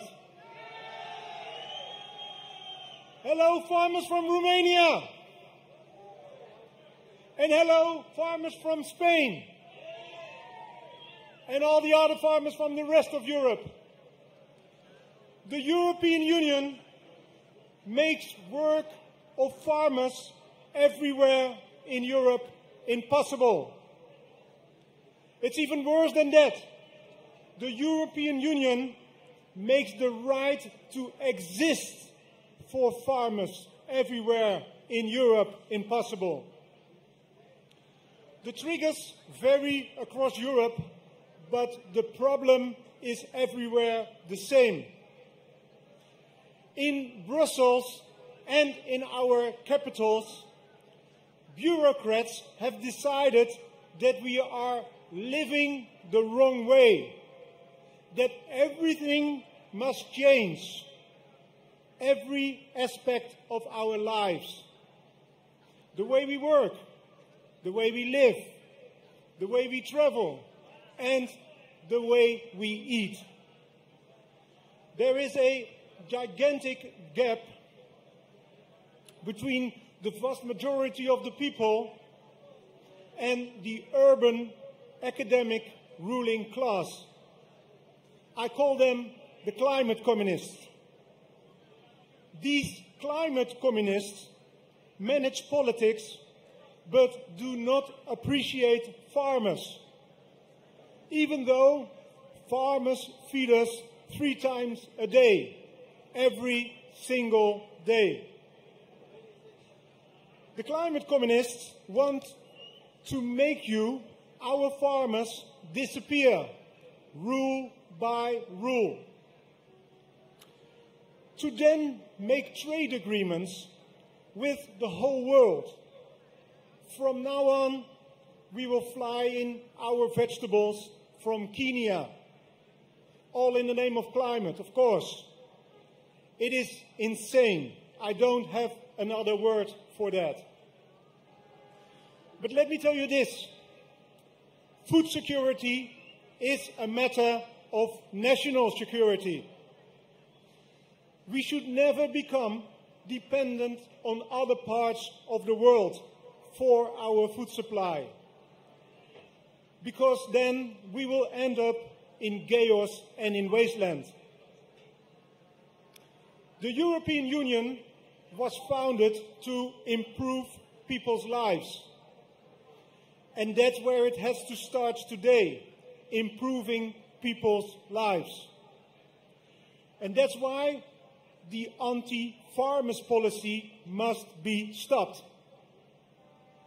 Not the farmers must be cancelled.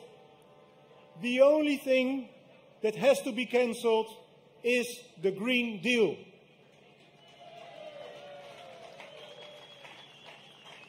Because farmers are way more important than politicians, much more important than the bureaucrats here in Brussels.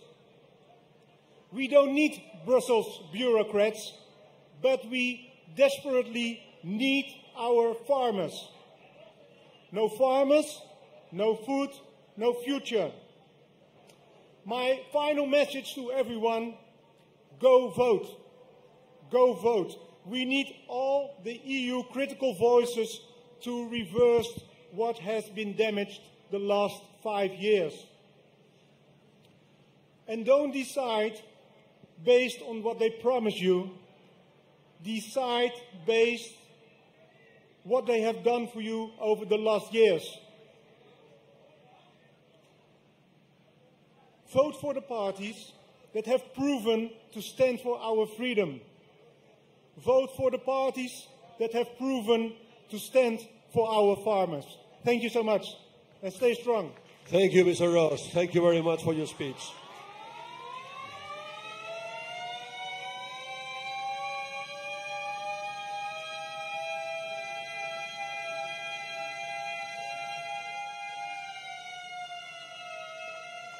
Thank you.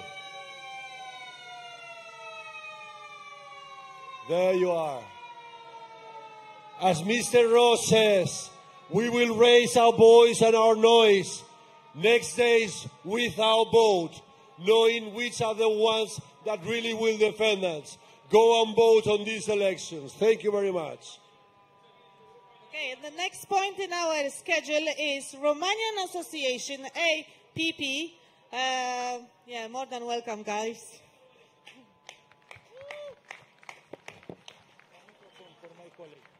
Veniți în coașe.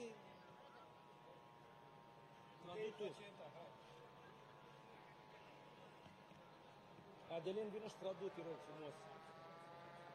Ia și tradu, te rog frumos să vorbesc eu. Bună ziua, Bruxelles! Bonjour, Bruxelles! Bună ziua, Olanda! Bonjour, Olanda, Holland! Bună ziua, Italia! Bonjour, Italy! Bună ziua, Franța! Bonjour, France! Bună ziua, Europa! Bonjour, toute l'Europe! Hello, all the body! All farmers present here! Numele meu este Andruș Dănuț. Their name is Andruș Dănuț. Și reprezint fermierii din România. And he represents the most part of Romanian farmers. Vă doriți ca casa dumneavoastră să rămână a dumneavoastră? Do you want your home to be your personal home? Yes or not? Dați-vă mâna!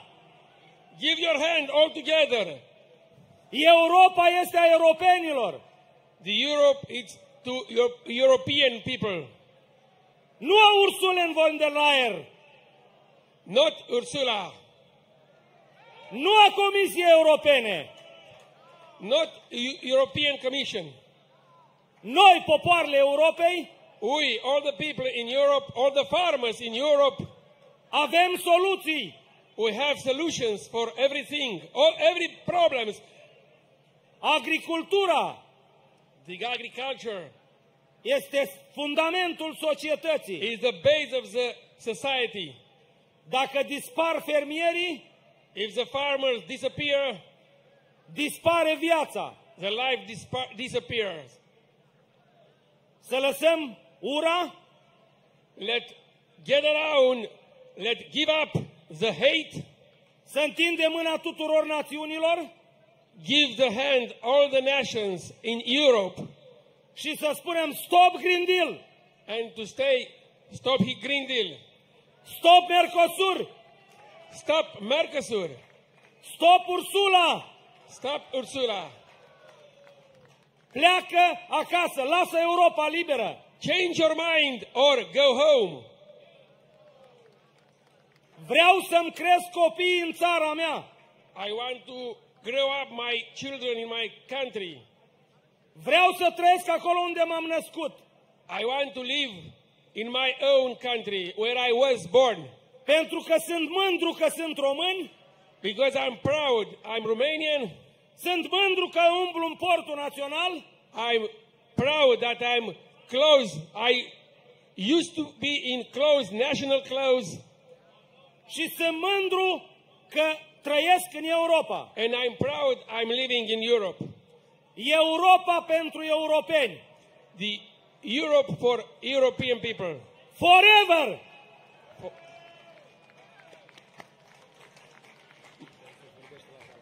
My name is Maria Alexandru Adelin, and I prepare some words for you here.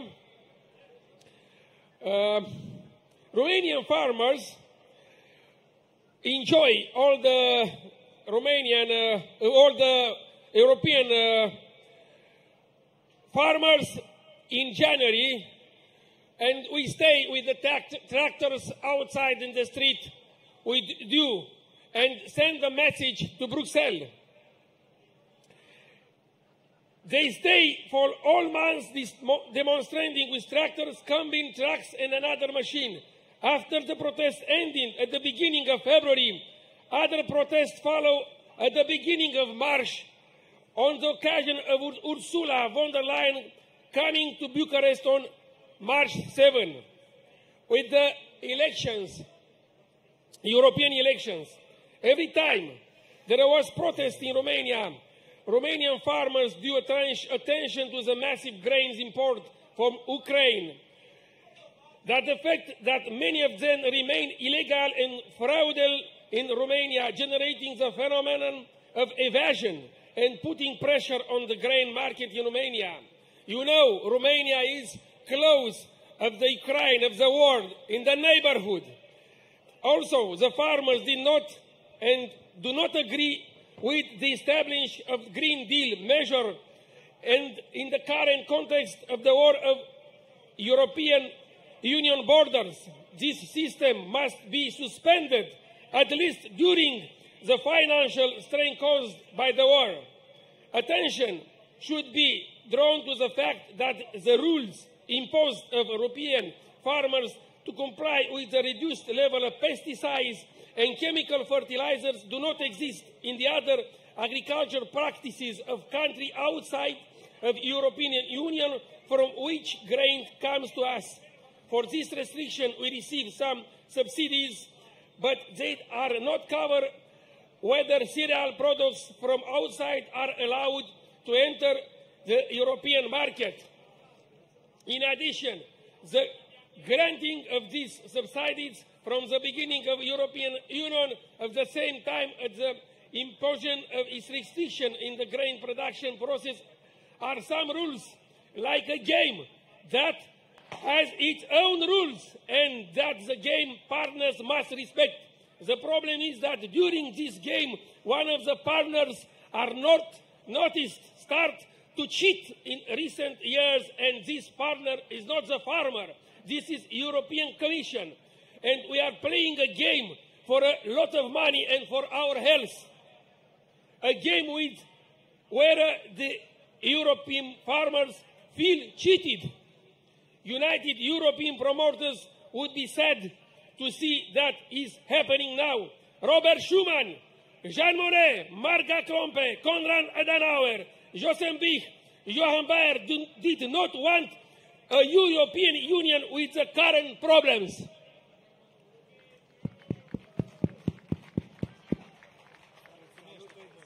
Thank you. Thank you. Thank you to these Romanian guys. Thank you. Thank you to these proud Europeans. Thank you, all of you. Come together. Thank you. Thank you very much. We're proud of you as well, you proud Romanians and proud Europeans.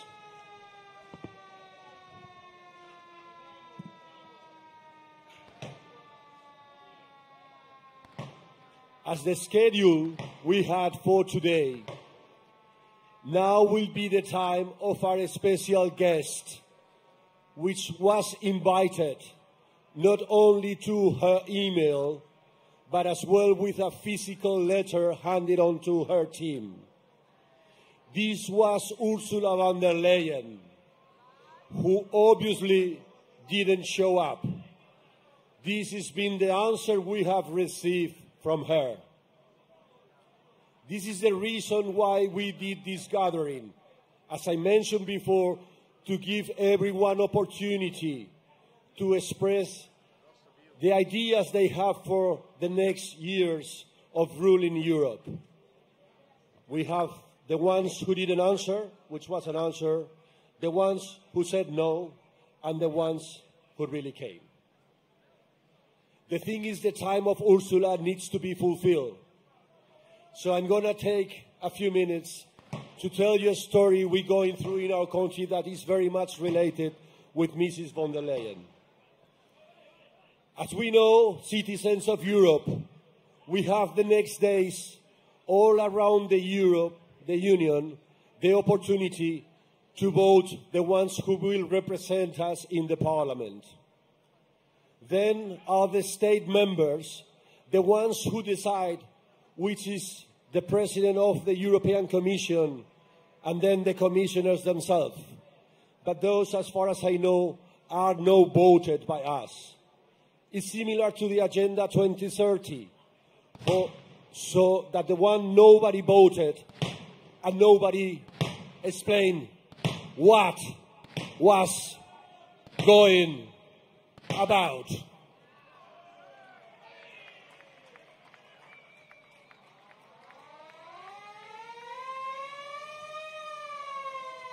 Thank you. The situation I wanted to go through is to try to explain the meaning of a word that doesn't exist in English, which is aforado. Aforado are all those politicians, maybe sometimes the police, which is people that are above the law and cannot be called on a general court, but on a Supreme Court.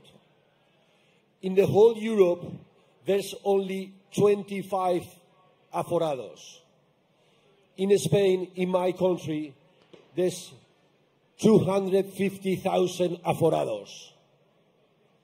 So what means with this is these people, as soon as they get corrupt or they get in trouble, it won't be on a police station when you can denounce what they've done.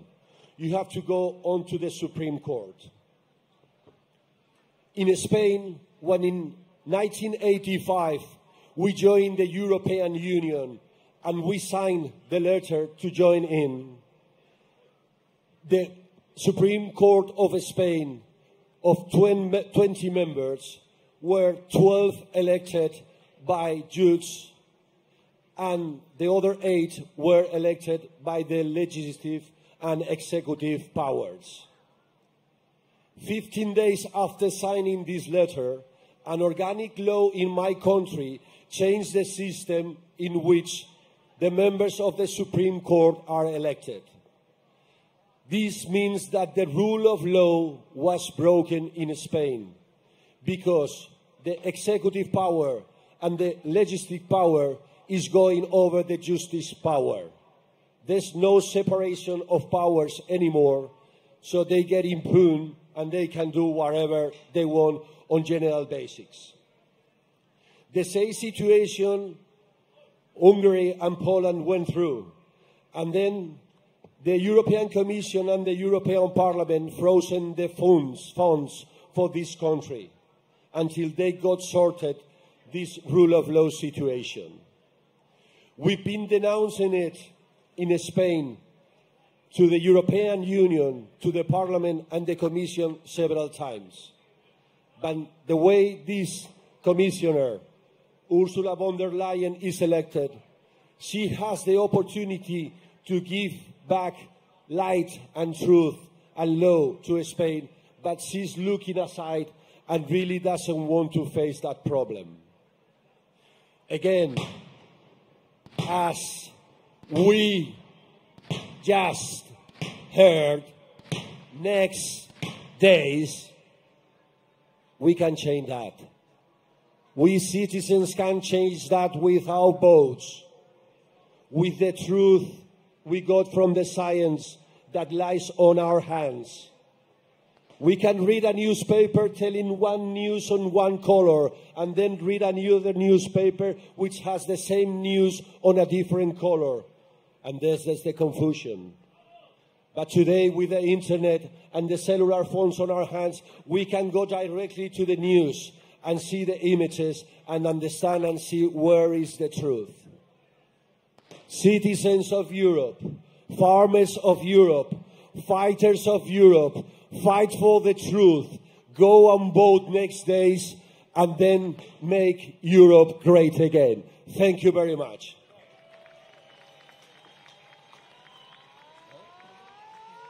Okay. Well done.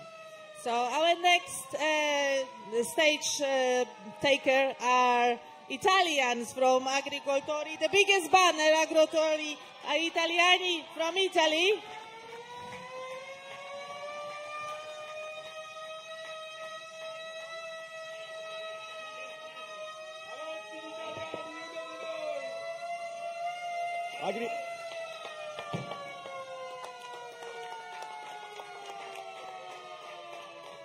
Agricoltori, benvenuti.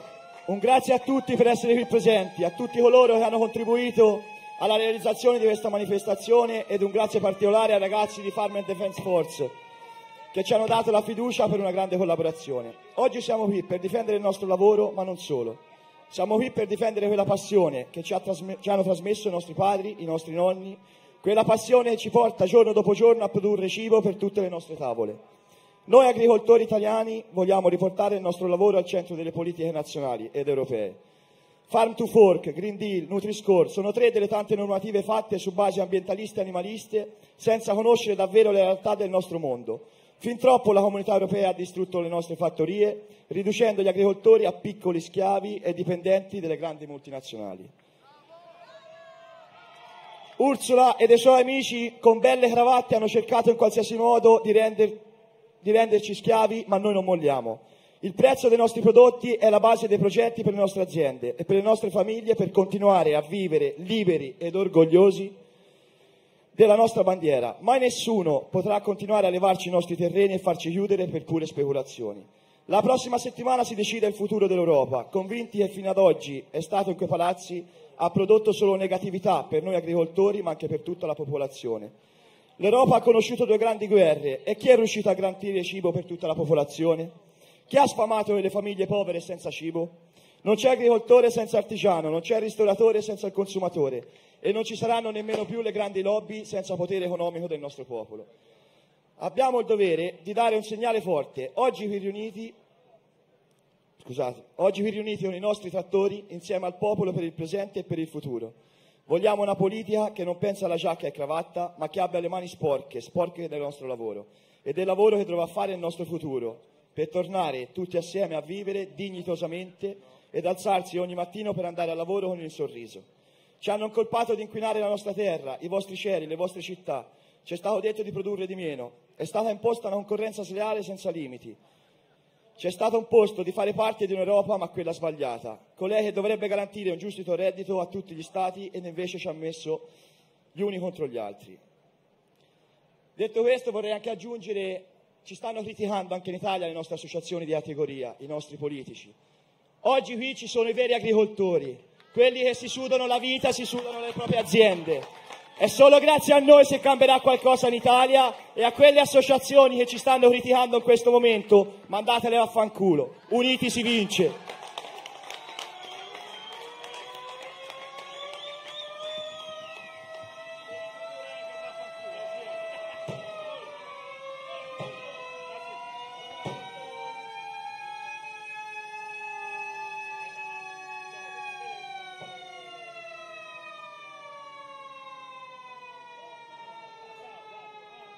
Hi everyone, thank you for being there.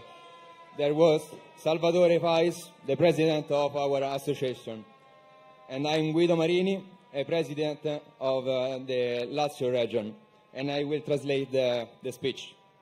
Welcome farmers, thank you everybody for being here, and thank everybody who helps for the realization of the manifestation.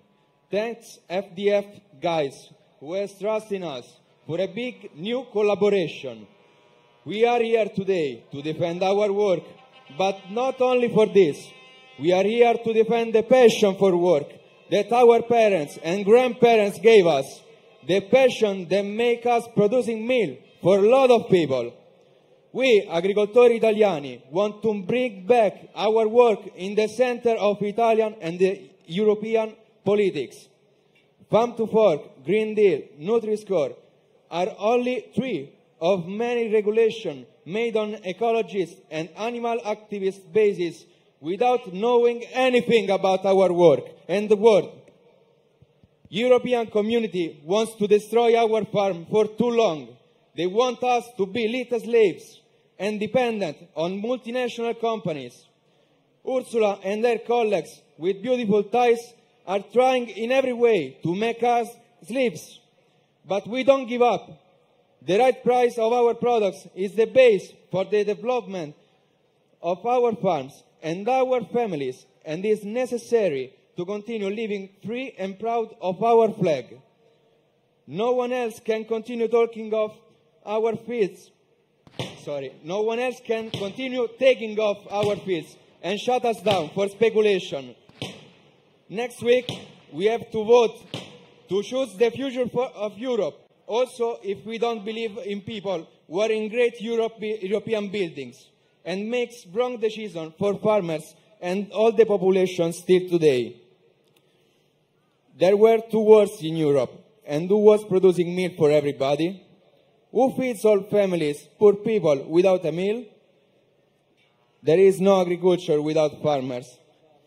There is no market without customers. And also big lobbies will die if people lose all their money. We have the duty of giving a strong signal today with all people and tractors for our present and future. We would like to have a politics that isn't just about white collars, but about dirty hands, dirty of our work, and the work that they have to do in the future to return living with the dignity and wake up going to work with a smile on the face. They accuse us of polluting our fields, your cities and skies. They tell us to produce less, and we have to face an unfair competition with no limits. They want us to be part of Europe, but the wrong Europe. The one who had to guarantee a fair wage for all citizens instead of create contrast among citizens.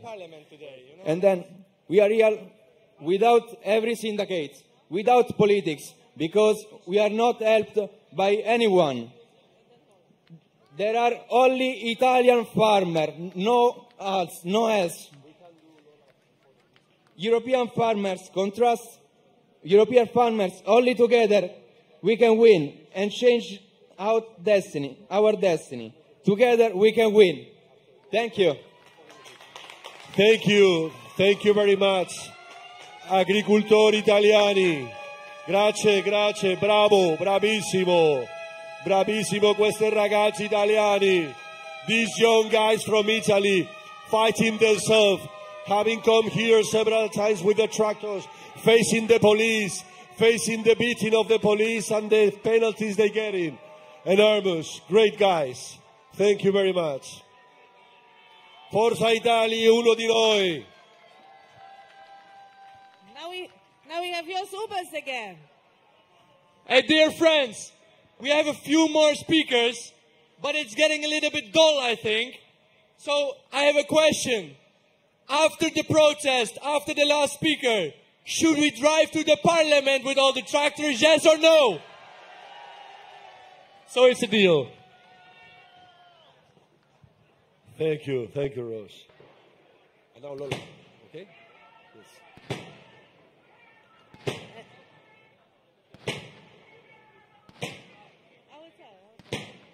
You go.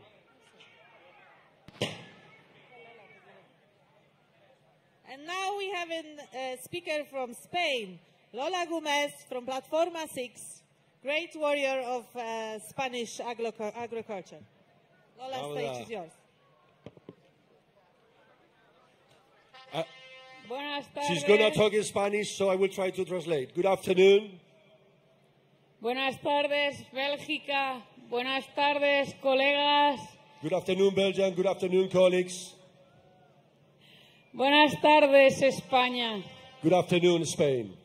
Quiero agradecer a todos los españoles que euro a euro han hecho lo posible para que 6F esté aquí hoy con los colegas agricultores y ganaderos independientes de la Unión Europea. We want to thank all the Spanish agricultures that euro by euro have been supporting the possibility of being represented here with all the European farmers. Thank you very much. Quiero hacer también un agradecimiento a todos los colegas de la Unión Europea que han decidido que esta joven plataforma de 6F, que el 6 de junio cumplimos 3 meses, dejarnos el mejor momento del día hoy. I want to thank as well Farmers for Europe, that this young Spanish platform, which next 6 of you will be 3 months old, to join you for the speech at this crucial time. Thank you. Todos mis colegas han hablado cada uno en su idioma, pero el problema es de todos igual.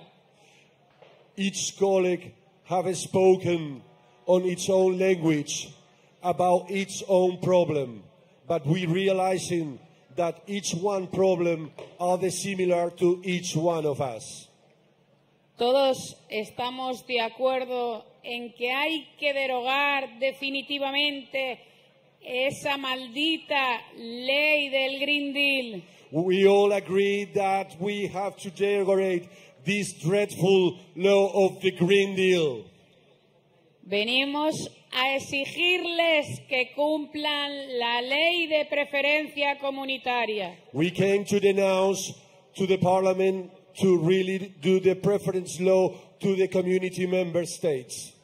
Ningún país fuera de la zona euro puede venir a sustituirnos mientras que nuestra carne y nuestros productos están bajo precio y tirados por los suelos. None of the no-euro countries are allowed to be selling its products in the European Union. In the meantime, the European Union members still have goods of meat, fruit, to be sold on the community. Nosotros somos todos hermanos, agricultores y ganaderos. Sabemos lo que es trabajar la tierra y nuestros animales. No estamos en contra de los compañeros que no están en la zona de euro. Que entren, pero cuando nosotros hayamos vendido lo nuestro. Que entren, pero que paguen aranceles, que cumplan con las mismas leyes que esos políticos del Europarlamento nos hacen cumplir a nosotros. We all, by the farming, agriculture and fishing, make our duty to be brotherhoods. And we're not against those non-EU countries, but they have to understand that once there's still EU products on the similar basics, these are the preferenced ones to be sold in the euro. And if they want to come, they will have to pay the taxes, and they will have to reach similar standards as the ones that the law is telling us to do here in the EU, unless there is an unfair situation between them and us. Como hija de ganadero, sobrina de ganadero, prima de ganaderos y como ganadera, digo alto y claro a los señores políticos del Parlamento Europeo, ¡no a Mercosur! As well, being family of farmers, daughter of a farmer, cousins with farmers, aunts with farmers, knowing very well what's the situation and what's the farming like, I say no to the Mercosur treatment to all the parliamentary members. 6F bloqueó el puerto de Algeciras en España. Nosotros hemos destapado que Marruecos riega sus tierras, sus frutas, con aguas fecales para enfermarnos a todos. Eso se lo permiten desde la Unión Europea. 6F platform reaches the south border of Europe in Spain, Algeciras, to open the lorries of the products that were coming from Morocco.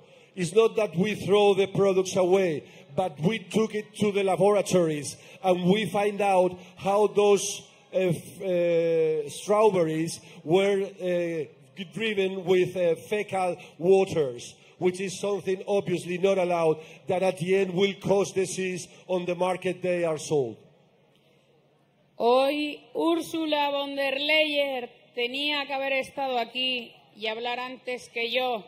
No ha querido venir, no ha querido pisar esa tierra porque se le hunden los tacones. Nosotros olemos a campo, olemos a animales y eso no lo quieren los políticos. Ursula von der Leyen should have been speaking before me, but she doesn't want to put her feet on this grass. Because we farmers, we smell fields, we smell animals, but her high heels are not allowed to walking on the fields, not to walking around animals, and that's what the politicians happen. Nos están haciendo trabajar a pérdidas. No quieren estar aquí porque olemos a campo y a estiércol de animales, pero sí quieren nuestros euros. Para nosotros es muy difícil llevar un euro de estos a nuestra cartera. Nos están obligando a trabajar a pérdidas. We're working on losses on our businesses. We are fighting every day to get our business running. But they don't want us because we smell fields, we smell animals. But they really want our notes and our money. That's something that they really want on their taxes. Nuestros compañeros y colegas franceses todas las semanas se están suicidando 2 y 3 porque se están arruinando. No podemos permitir que ningún agricultor ni ganadero se suicide porque nos estén arruinando.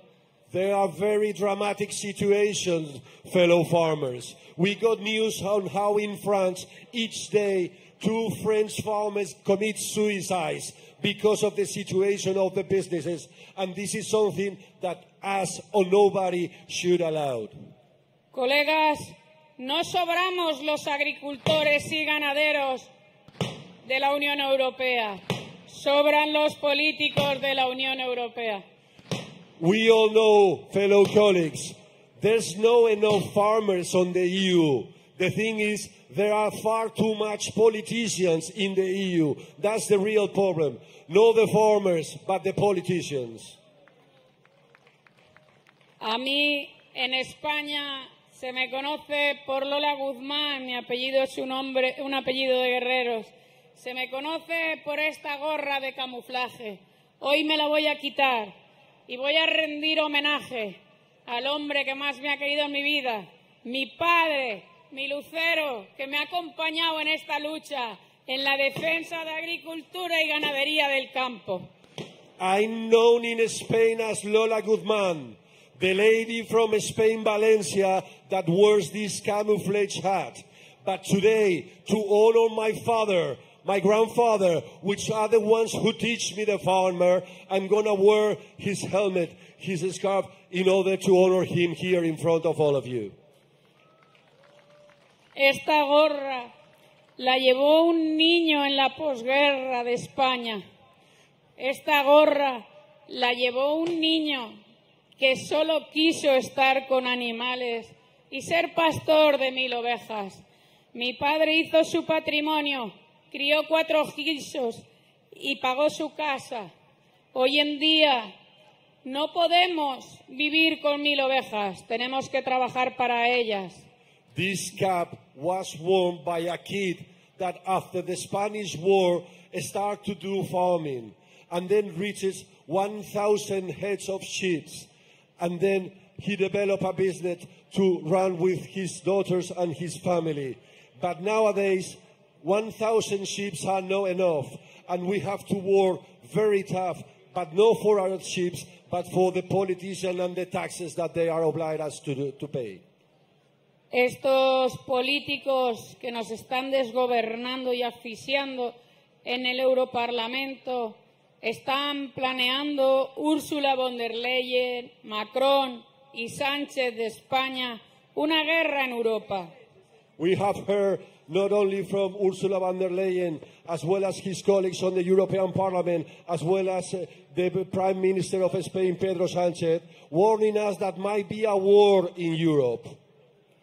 No podemos permitir que nos lleven a una guerra entre hermanos. Eso ya lo vivió mi padre, vivió una posguerra. Y eso no quiero que viva mi hija. Y si nos quitan la soberanía alimentaria, ¿Qué vamos a comer, compañeros, si nos llevan a una guerra esos locos del Parlamento Europeo? We should not permit that the politicians will bring us to a war, disuniting us, wanting us to fight each other, because the strategy is divide all of us and then for our little ones to win. I don't want that for my daughter. I want to have sovereignty food in order to survive in case there is any threat from outside. El 9 de abril, esta mujer vino a Bruselas, pidió ayuda a mis colegas. No sé hablar inglés, no me avergüenza, pero hablamos el mismo idioma todos.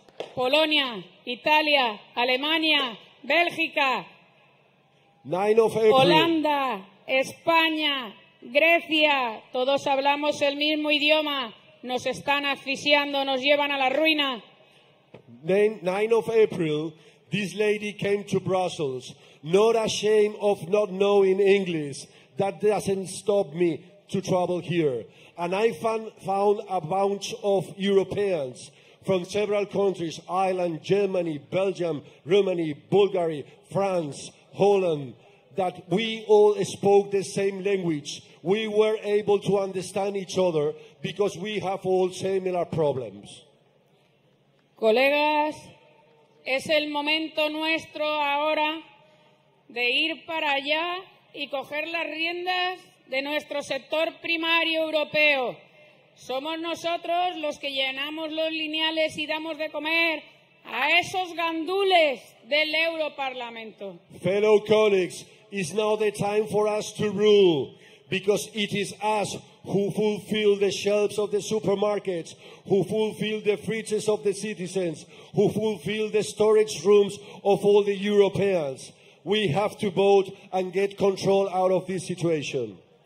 El mismo mensaje que os pido a vosotros y os mando a vosotros, se lo mando a mis compañeros de España. Unión, unión y fuerza, y a por ellos. Same message I'm delivering to you, I'm going to deliver it to Spain, is union. Get united and be strong in front of everything that might come. Estoy realmente muy emocionada. Como valenciana y amante de la pólvora, os agradezco esos petardos en mi intervención. I'm really touched as a Valencian loving the power, the fireworks. Thank you very much. Os doy las gracias, le doy las gracias a mi padre, mi lucero, que ha guiado mis pasos hasta llegar aquí hoy. Thanks to you and thanks to my father, which will be looking up to me from the sky. Esto no termina aquí. Tenemos un grandísimo trabajo y lo vamos a conseguir unidos. This is only one battle. The war continues. We have a great job in front of us, and just united we will prevail. Ayer a los colegas holandeses la policía los denunció por entrar aquí con sus tractores. People from Holland were fined by the police yesterday when we were trying to get inside Brussels. El siguiente paso que va a dar 6F es ir junto con Holanda al Tribunal de Justicia Europeo, a Luxemburgo. Next step is 6F from Spain. We'll join Farmers Defence Force from Holland, going to Luxembourg, to the Justice Court, in order to denounce the situation we have with the police, with the Netherlands, as well as with the Spaniards. Vamos a pedirle al Tribunal de Justicia Europeo que intervenga en esas denuncias y esos palos y agresiones que se han llevado mis compañeros de España por salir a defender sus tierras y sus animales. We will ask in Luxembourg the Justice Court to really take over the situation of the beating we were suffering by the police in Spain. Muchas gracias. Estoy muy feliz de ver la unión que tenemos aquí. Lo vamos a conseguir. Gracias, papá. Y esto se lo dedico a todos los delegados nacionales de 6F, a todos los coordinadores y en especial a mi hija. Vas a seguir comiendo lo que cultivó tu abuelo con sus manos, tu madre y tú también. No te avergüences de ser agricultora ni ganadera. Es lo más honrado trabajar con tus manos y dar de comer a la gente. I'm very happy to see all this unity here. I want to thank all the Spanish delegates that is helping me on my job, and I want to dedicate this speech to my daughter, not to be ashamed of being an agriculture, because it's great to work with your hands, and I will look after that you keep on eating healthy foods that I will grow up in my fields. Gracias, colega. Thank you very much. Thank Te you very quiero, much, mi everybody. vida. Te quiero, I love Lolita. you. Love you very Gracias, much. compañeros. Thank you. Thank you. Thank you, Lola. Thank you very much. Gracias, Lola. It's very sad to hear how the police is operating in Spain, but I was shocked because I came off stage and the police asked me, actually they forced me to say that it's not allowed to drive to the parliament with the tractors. And the weather is beautiful. Thank you, everybody.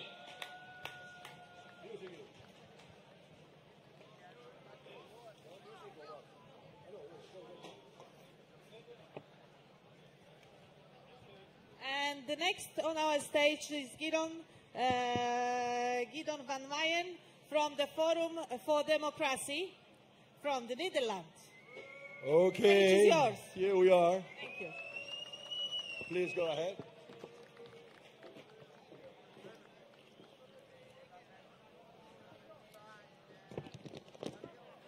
Ladies and gentlemen, farmers from all over Europe, I can't hear you. Farmers! Thank you very much for being here today. We are here together for a very important reason: to protect our farms and our future. And I am honored to speak to you today as we unite in our fight against rules that hurt our way of life, our jobs, and the heart of farming communities across Europe. In recent years, we've seen more and more attacks on farmers, not just in my country, the Netherlands, but across the whole European Union. Governments and big organizations, they say they want to protect the environment, but their rules are based on big lies, and they are hurting our farms and putting our food at risk. And let's be clear, we all love nature and we want a healthy planet for our children. But the current rules, they are wrong and they are misleading. They do not save nature. They push the farmers off their land, and this is happening all over Europe. And these rules, they are made to help big companies and a powerful elite, not to help the farmers who have worked their land for generations. The Sustainable Development Goals of the United Nations and groups like the World Economic Forum, they say they want sustainability, but in fact they support the interests of big industries and they take the land of the farmers. Everything shows that these rules are not really for protecting nature. The so-called SDGs of the United Nations and the WEF are rules that are part of an Agenda 2030. Think about the plan to build millions of new homes by 2030, mainly for immigrants who are not even in Europe yet. And think about the plan to install thousands of big wind turbines and cover large areas with solar panels by 2030. At this moment, there is not enough space for these hideous structures, and that's why they need the land of our farmers. And think about the plan to push the reduce of meat consumption. This threatens livestock farmers and our traditional diets. They want us to replace our meat for insect burgers or food that is manufactured in laboratories. But we must never accept it. We want to eat meat. We will keep eating meat. We will protect our traditional diets because they are part of our culture and our identity. And we must protect our way of life and the farmers who provide us with natural and healthy food. And the EU follows these goals and forces these rules on us. And farmers are standing in the way of this Agenda 2030. Exactly. And historically, we have seen that authoritarian regimes often target the farming community to consolidate their power. Because farmers are strong, and farmers are independent, and farmers are not easy to control. And more importantly, as long as farmers control the food supply, a tyrannical regime can never totally master the population.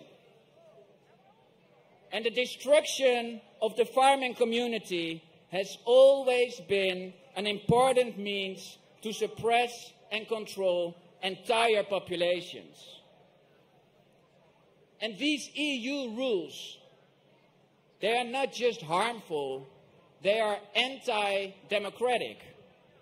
In a real democracy, the people should decide their policies and not these unelected EU officials. These rules from Brussels, they take away the power of individual nations and the rights of their citizens. And we must fight this top-down approach and protect our right to make our own decisions.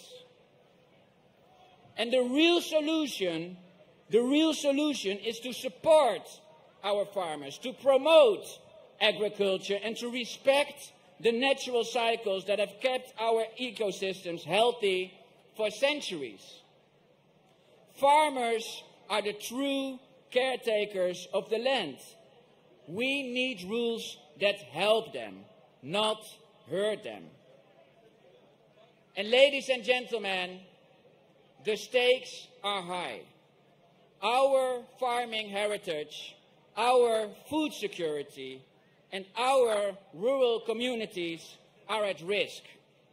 And we must stand together, united in our case, and make sure our voices are heard very loudly and very clearly.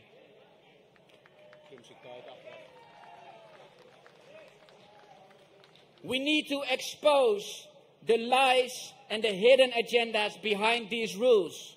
We need to show the world that we are not just fighting for our farms, but for the future of our food, for the health of our planet, and the rights of communities to live and work in harmony with nature. And we must make sure that the next generation, and look at these young men, we must make sure that these young men can live their dream and become farmers too.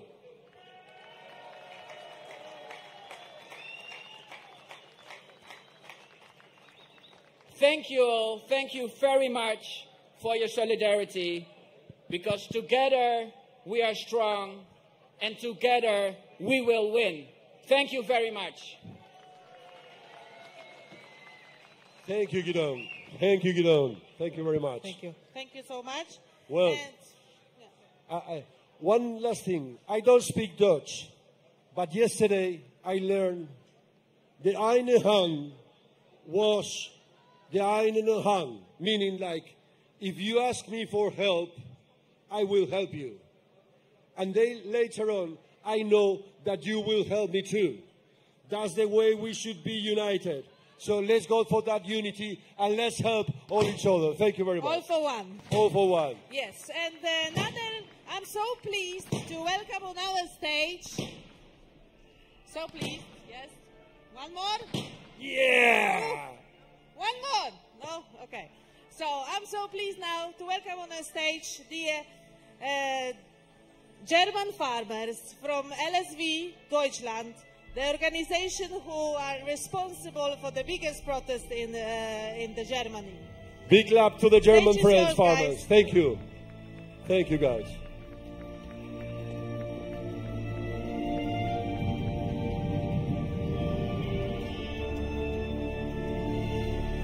Ja, hallo an alle Deutschen, der ganzen LSV und auch die freien Bauern, die hier in Brüssel sind.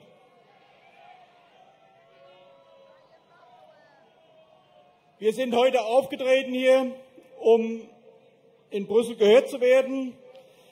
Wir haben im Vorfeld versucht, die Frau von der Leyen und ihre Anse Agrarausschuss CDU, einer von denen auf die Bühne zu bringen. Es ist uns nicht gelungen, aber die schreiben von der CDU, sie wären traurig, sie haben so wichtige Termine, sie können hier nicht auftreten. Das wollte ich nur kurz sagen. Und jetzt kommt unser Georg, der wird euch noch ein paar andere Worte sagen. Vielen Dank.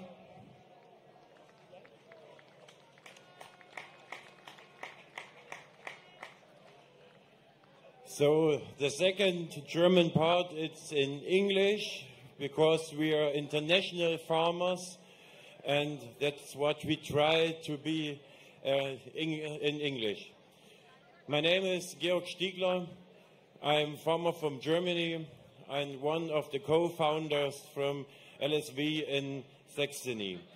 Since 2018, the farmers starting here in the Netherlands have been fighting for the future of their farms. And I hope one day to pass my farm away to the next generation, like my parents did to me. The reasons for the demonstrations varied in each country. That's what we initially believed. However, over the years, it becomes more clear that we have only been fighting against symptoms. The reality is that the European Union and its member states claim to support the rural agriculture, but in practice they open the doors for industrial food production. People in urban areas often imagine that the food production, such as meat, cereals, vegetables, is straightforward as manufacturing a machine or a car in the workshop. But it's not that way. Every farmer knows his fields, the animal, the region, the weather. And so it's not possible to make a farm production in a big industrial rate. You have to know your soil. 50 to 60 years ago, many people personally know a farmer, or at least know who did. Agriculture was transparent without large programs, unlike other industry. However, the constant loss of value and the resulting need of rationalization, increased efficiency, have drastically reduced the number of farms. If nothing changes, this trend will continue. And that's a big reason why we are here. We want to stay on our farms and want to bring full plates to the people.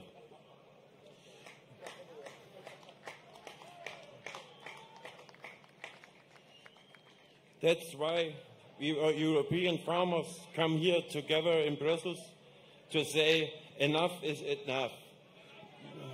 We cannot be played against each other. We are now on a big European platform, and we know the neighbors and the other countries. We are in directly contact. The only solution is a complete European. That's why we demand equal tax exemption for agricultural diesel, a Europe-wide origin label for all foods, including all ingredients.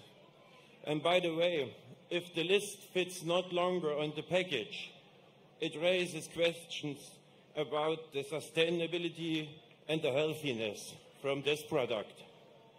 Furthermore, we demand effective external protection from the European Union against the world market.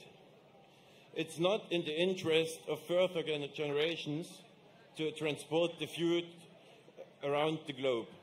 The European Union favorable position allows us to produce enough healthy food. The tax burden must also become uniform in the European Union. And of course, in the look from a German, the aligning of the burdens for the farmers should not on the complicated and expensive version, like our version.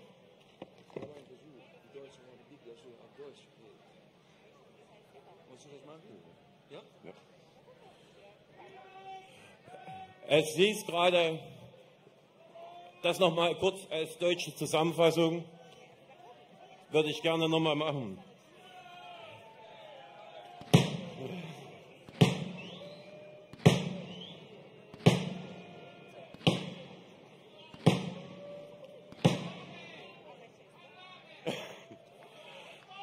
So, nochmal auf der deutschen Variante. Mein Name ist Georg Stiegler, ich bin Landwirt aus Sachsen und einer der Initiatoren in Sachsen mit.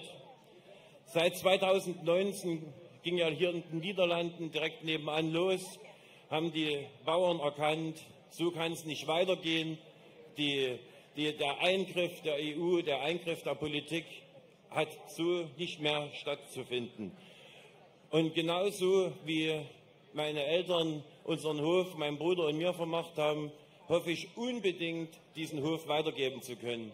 Aber leider sehen aktuell die politischen Situationen nicht so aus, dass ein familienbetriebener Hof weitergegeben werden sollte.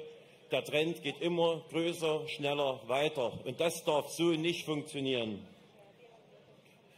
Ursprünglich haben wir gedacht, die Gründe, warum die Bauern EU-weit der Reihe nach alle losgelaufen sind alles unterschiedliche Gründe. Jedes Land weit weg voneinander, jedes Land hat seine Gründe. Aber über die Zeit haben wir festgestellt, dass jedes Land für sich eigentlich nur Symptome bekämpft hat und nie an der Wurzel angesetzt hat. Die Europäische Union mit ihrer Gleichmacherei versucht immer wieder vornrum bäuerliche Landwirtschaft zu unterstützen. Aber was in echt passiert ist, dass industrieller Produktion Tür und Tor geöffnet wird und Auflagen geschaffen werden, die ein normaler bäuerlicher Betrieb gar nicht mehr stemmen kann.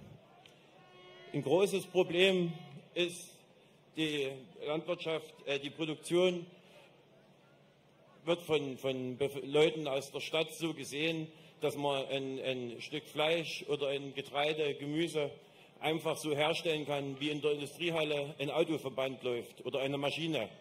Aber das geht so eben nicht. Wir brauchen die Bauern, die ihre Felder kennen, die Nachbarschaft, das Wetter, die Besonderheiten. Und ohne diese Kenntnis der Region wird es nicht möglich sein, nachhaltig die Teller aller Europäer zu füllen. Das führt uns zum nächsten Problem.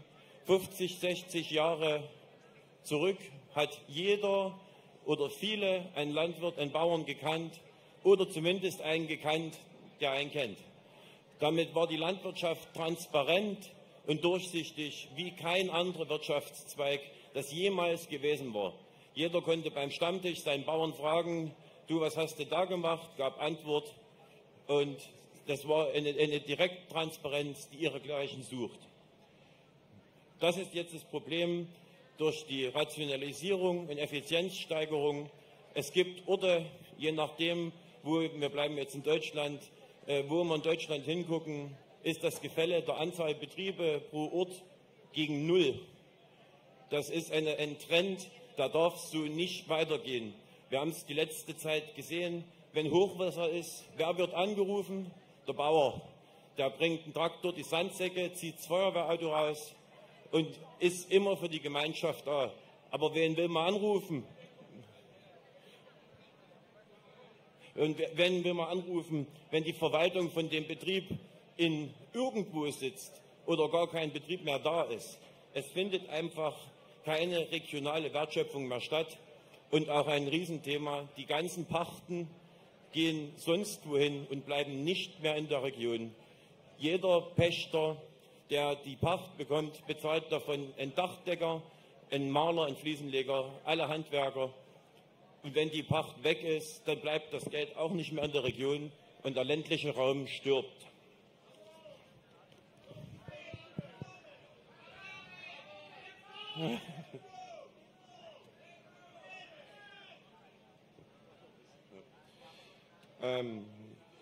Der Grund, warum die europäischen Bauern hier zusammengekommen sind, ist, weil wir eingesehen haben, die Länder für sich können nicht gegen die EU eine Lösung Land für Land erzeugen.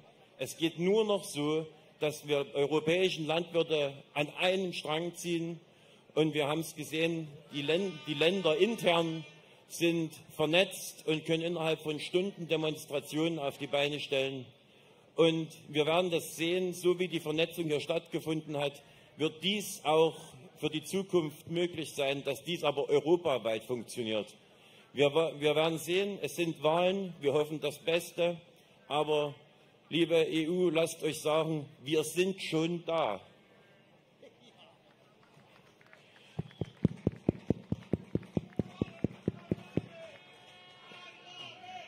Unsere Forderungen sind erstmal kurz gefasst, europaweit ein gleiches Agrardieselsystem, eine Herkunftskennzeichnung der Lebensmittel inklusive aller Zutaten. Und wenn sich dann jemand wundert, dass die Herkunftsliste nicht mehr auf die Verpackung passt, dann sollte sich jeder fragen, ob dieses Produkt gebraucht wird und ob es unbedingt gesund ist. Wir fordern weiterhin einen effektiven Außenschutz der EU gegen überseeische Produktion, die lange nicht zu unseren Umwelt- und Sozialstandards produziert. Weiterhin fordern wir eine Angleichung der Steuerlasten innerhalb der EU, allerdings aus Sicht von Deutschland her nicht Angleichung der restlichen EU an uns, sondern wir vielleicht an die restliche EU, sonst ist die Steuerlast für die Bauern gar nicht mehr zu stemmen. Wir haben die Möglichkeit, eine friedliche Gesellschaft zu ernähren und wir haben auch alle Möglichkeiten dazu. Lasst uns die Zukunft gestalten. Danke. Dankeschön. Dankeschön. Thank you, guys.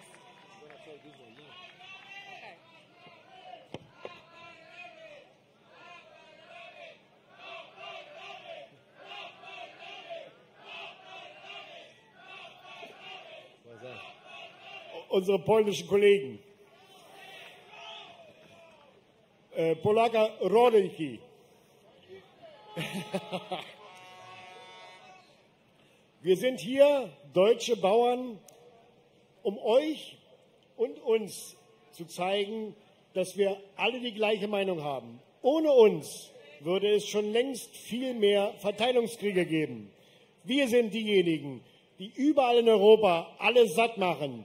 Und wir sind diejenigen, die jeden Tag den Kopf hinhalten, wo andere nur in den Supermarkt gehen müssen.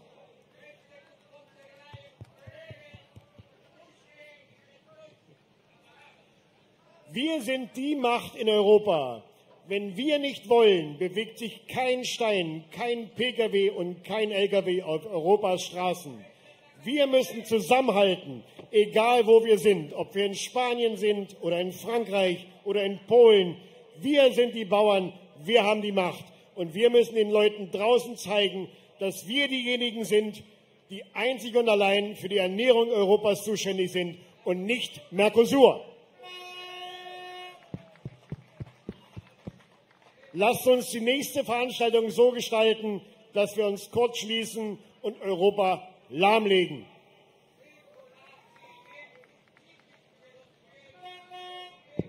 Bis dahin wollen wir noch die Wahl abwarten, aber danach geht's richtig los. Dankeschön, Dankeschön. Yes, we should transmit new generations what we inherited from our parents. Now we've got, last but not least, Bart Dickens from Farmers Defence Forest from Belgium. Hear the bells, thank you. Give a big applause, big applause. Good afternoon. Today, before we begin our discussion, I would like to ask everyone to observe a moment of silence, to honor and remember the farmers who have tragically taken their own lives. These farmers have been overwhelmed by the excessive regulation and over-regulation imposed by various governments, including the European Union. These policies have made it impossible for them to see a sustainable future in farming. As we remember them, we also extend our deepest sympathies and support to the families left behind, who must now continue their lives and work on the farm without their loved ones. Let us take a moment to reflect on their struggles and pay our respect. Silence.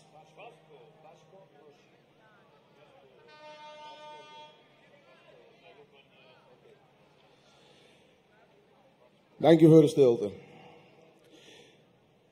Vandaag wil ik met u spreken over de ingrijpende gevolgen van de Green Deal van de Europese Unie voor onze landbouw. Hoewel de Green Deal is bedoeld om klimaatverandering tegen te gaan en duurzaamheid te bevorderen, blijkt de werkelijkheid voor veel boeren een stuk minder rooskleurig. De Green Deal legt een zware last op de schouders van ons landbouwsector. Strengere milieuregels, vermindering van subsidies en toenemende bureaucratie maken het boerenleven vrijwel onhoudbaar. Deze overregulering heeft niet alleen economische consequenties, maar ook verwoestende psychologische effecten, zoals we hebben gezien met de toename van zelfdoding onder boeren. De kern van het probleem ligt in het feit dat de beleidsmakers vaak te ver verwijderd zijn van de realiteit op het platteland. Ze begrijpen niet volledig de complexiteit van het boerenbedrijf en de uitdaging waarmee wij boeren dagelijks te maken hebben. Dit leidt tot regelgeving die in de praktijk onwerkbaar is en boeren dwingt om hun bedrijven te sluiten. Het beleid dat is uitgewerkt door Ursula von der Leyen en Frans Timmermans is waanzin. Dit zijn geen goed bedoelde praktijken. Het is duidelijk dat dit beleid de dood van vele boeren op hun geweten heeft.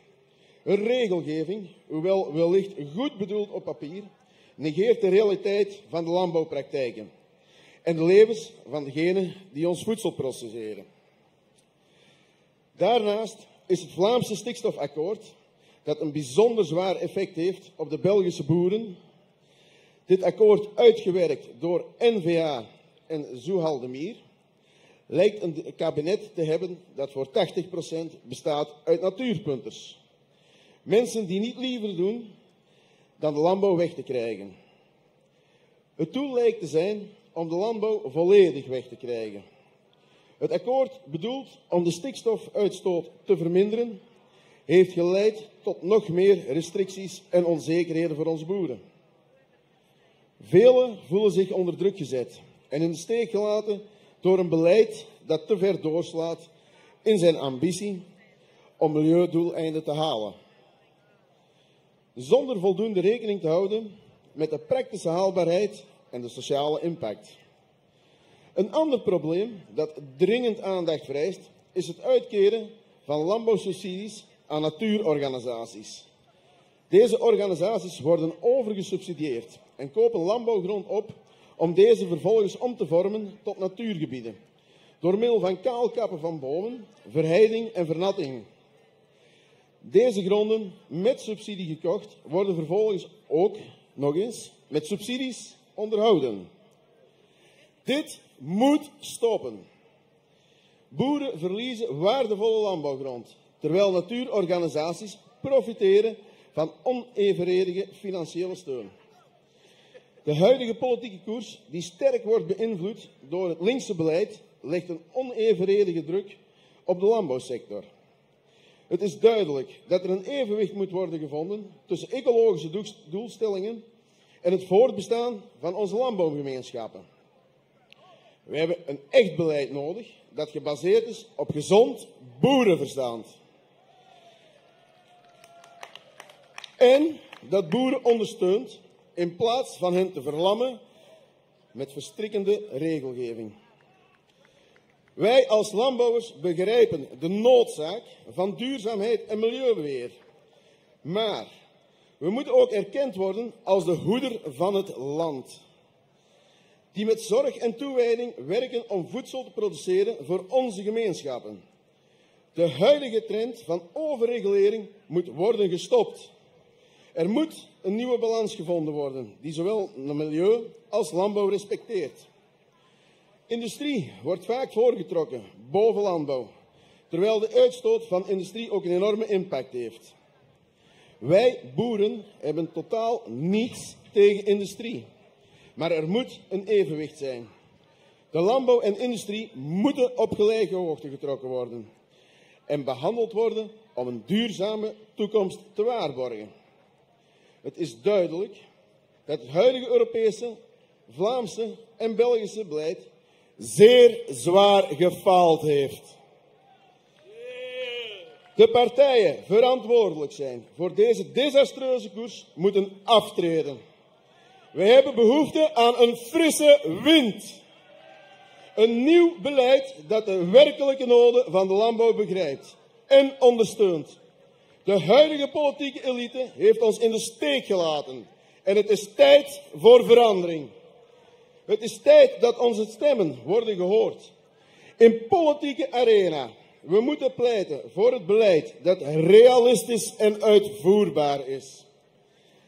Dat levensvatbaarheid van boerenbedrijven waarborgt en de waarde van lokaal geproduceerde duurzame landbouwproducten erkent. Beste mensen, laten we samenwerken aan een toekomst waarin boeren weer kunnen bloeien. Met een beleid dat hen ondersteunt en waardeert voor een onmisbare bijdrage aan onze samenleving. Beste mensen, ik wil allemaal naar jullie kijken en zeggen van hartelijk dank voor het komen, voor het luisteren. Dank u wel, all for one. En word zeker nog lid van FDF, want wij blijven strijden voor jullie. Beste mensen, veilig thuis. Thank you, Bart. Thank you very much. Okay. Thank you very much, guys, for being here, for supporting.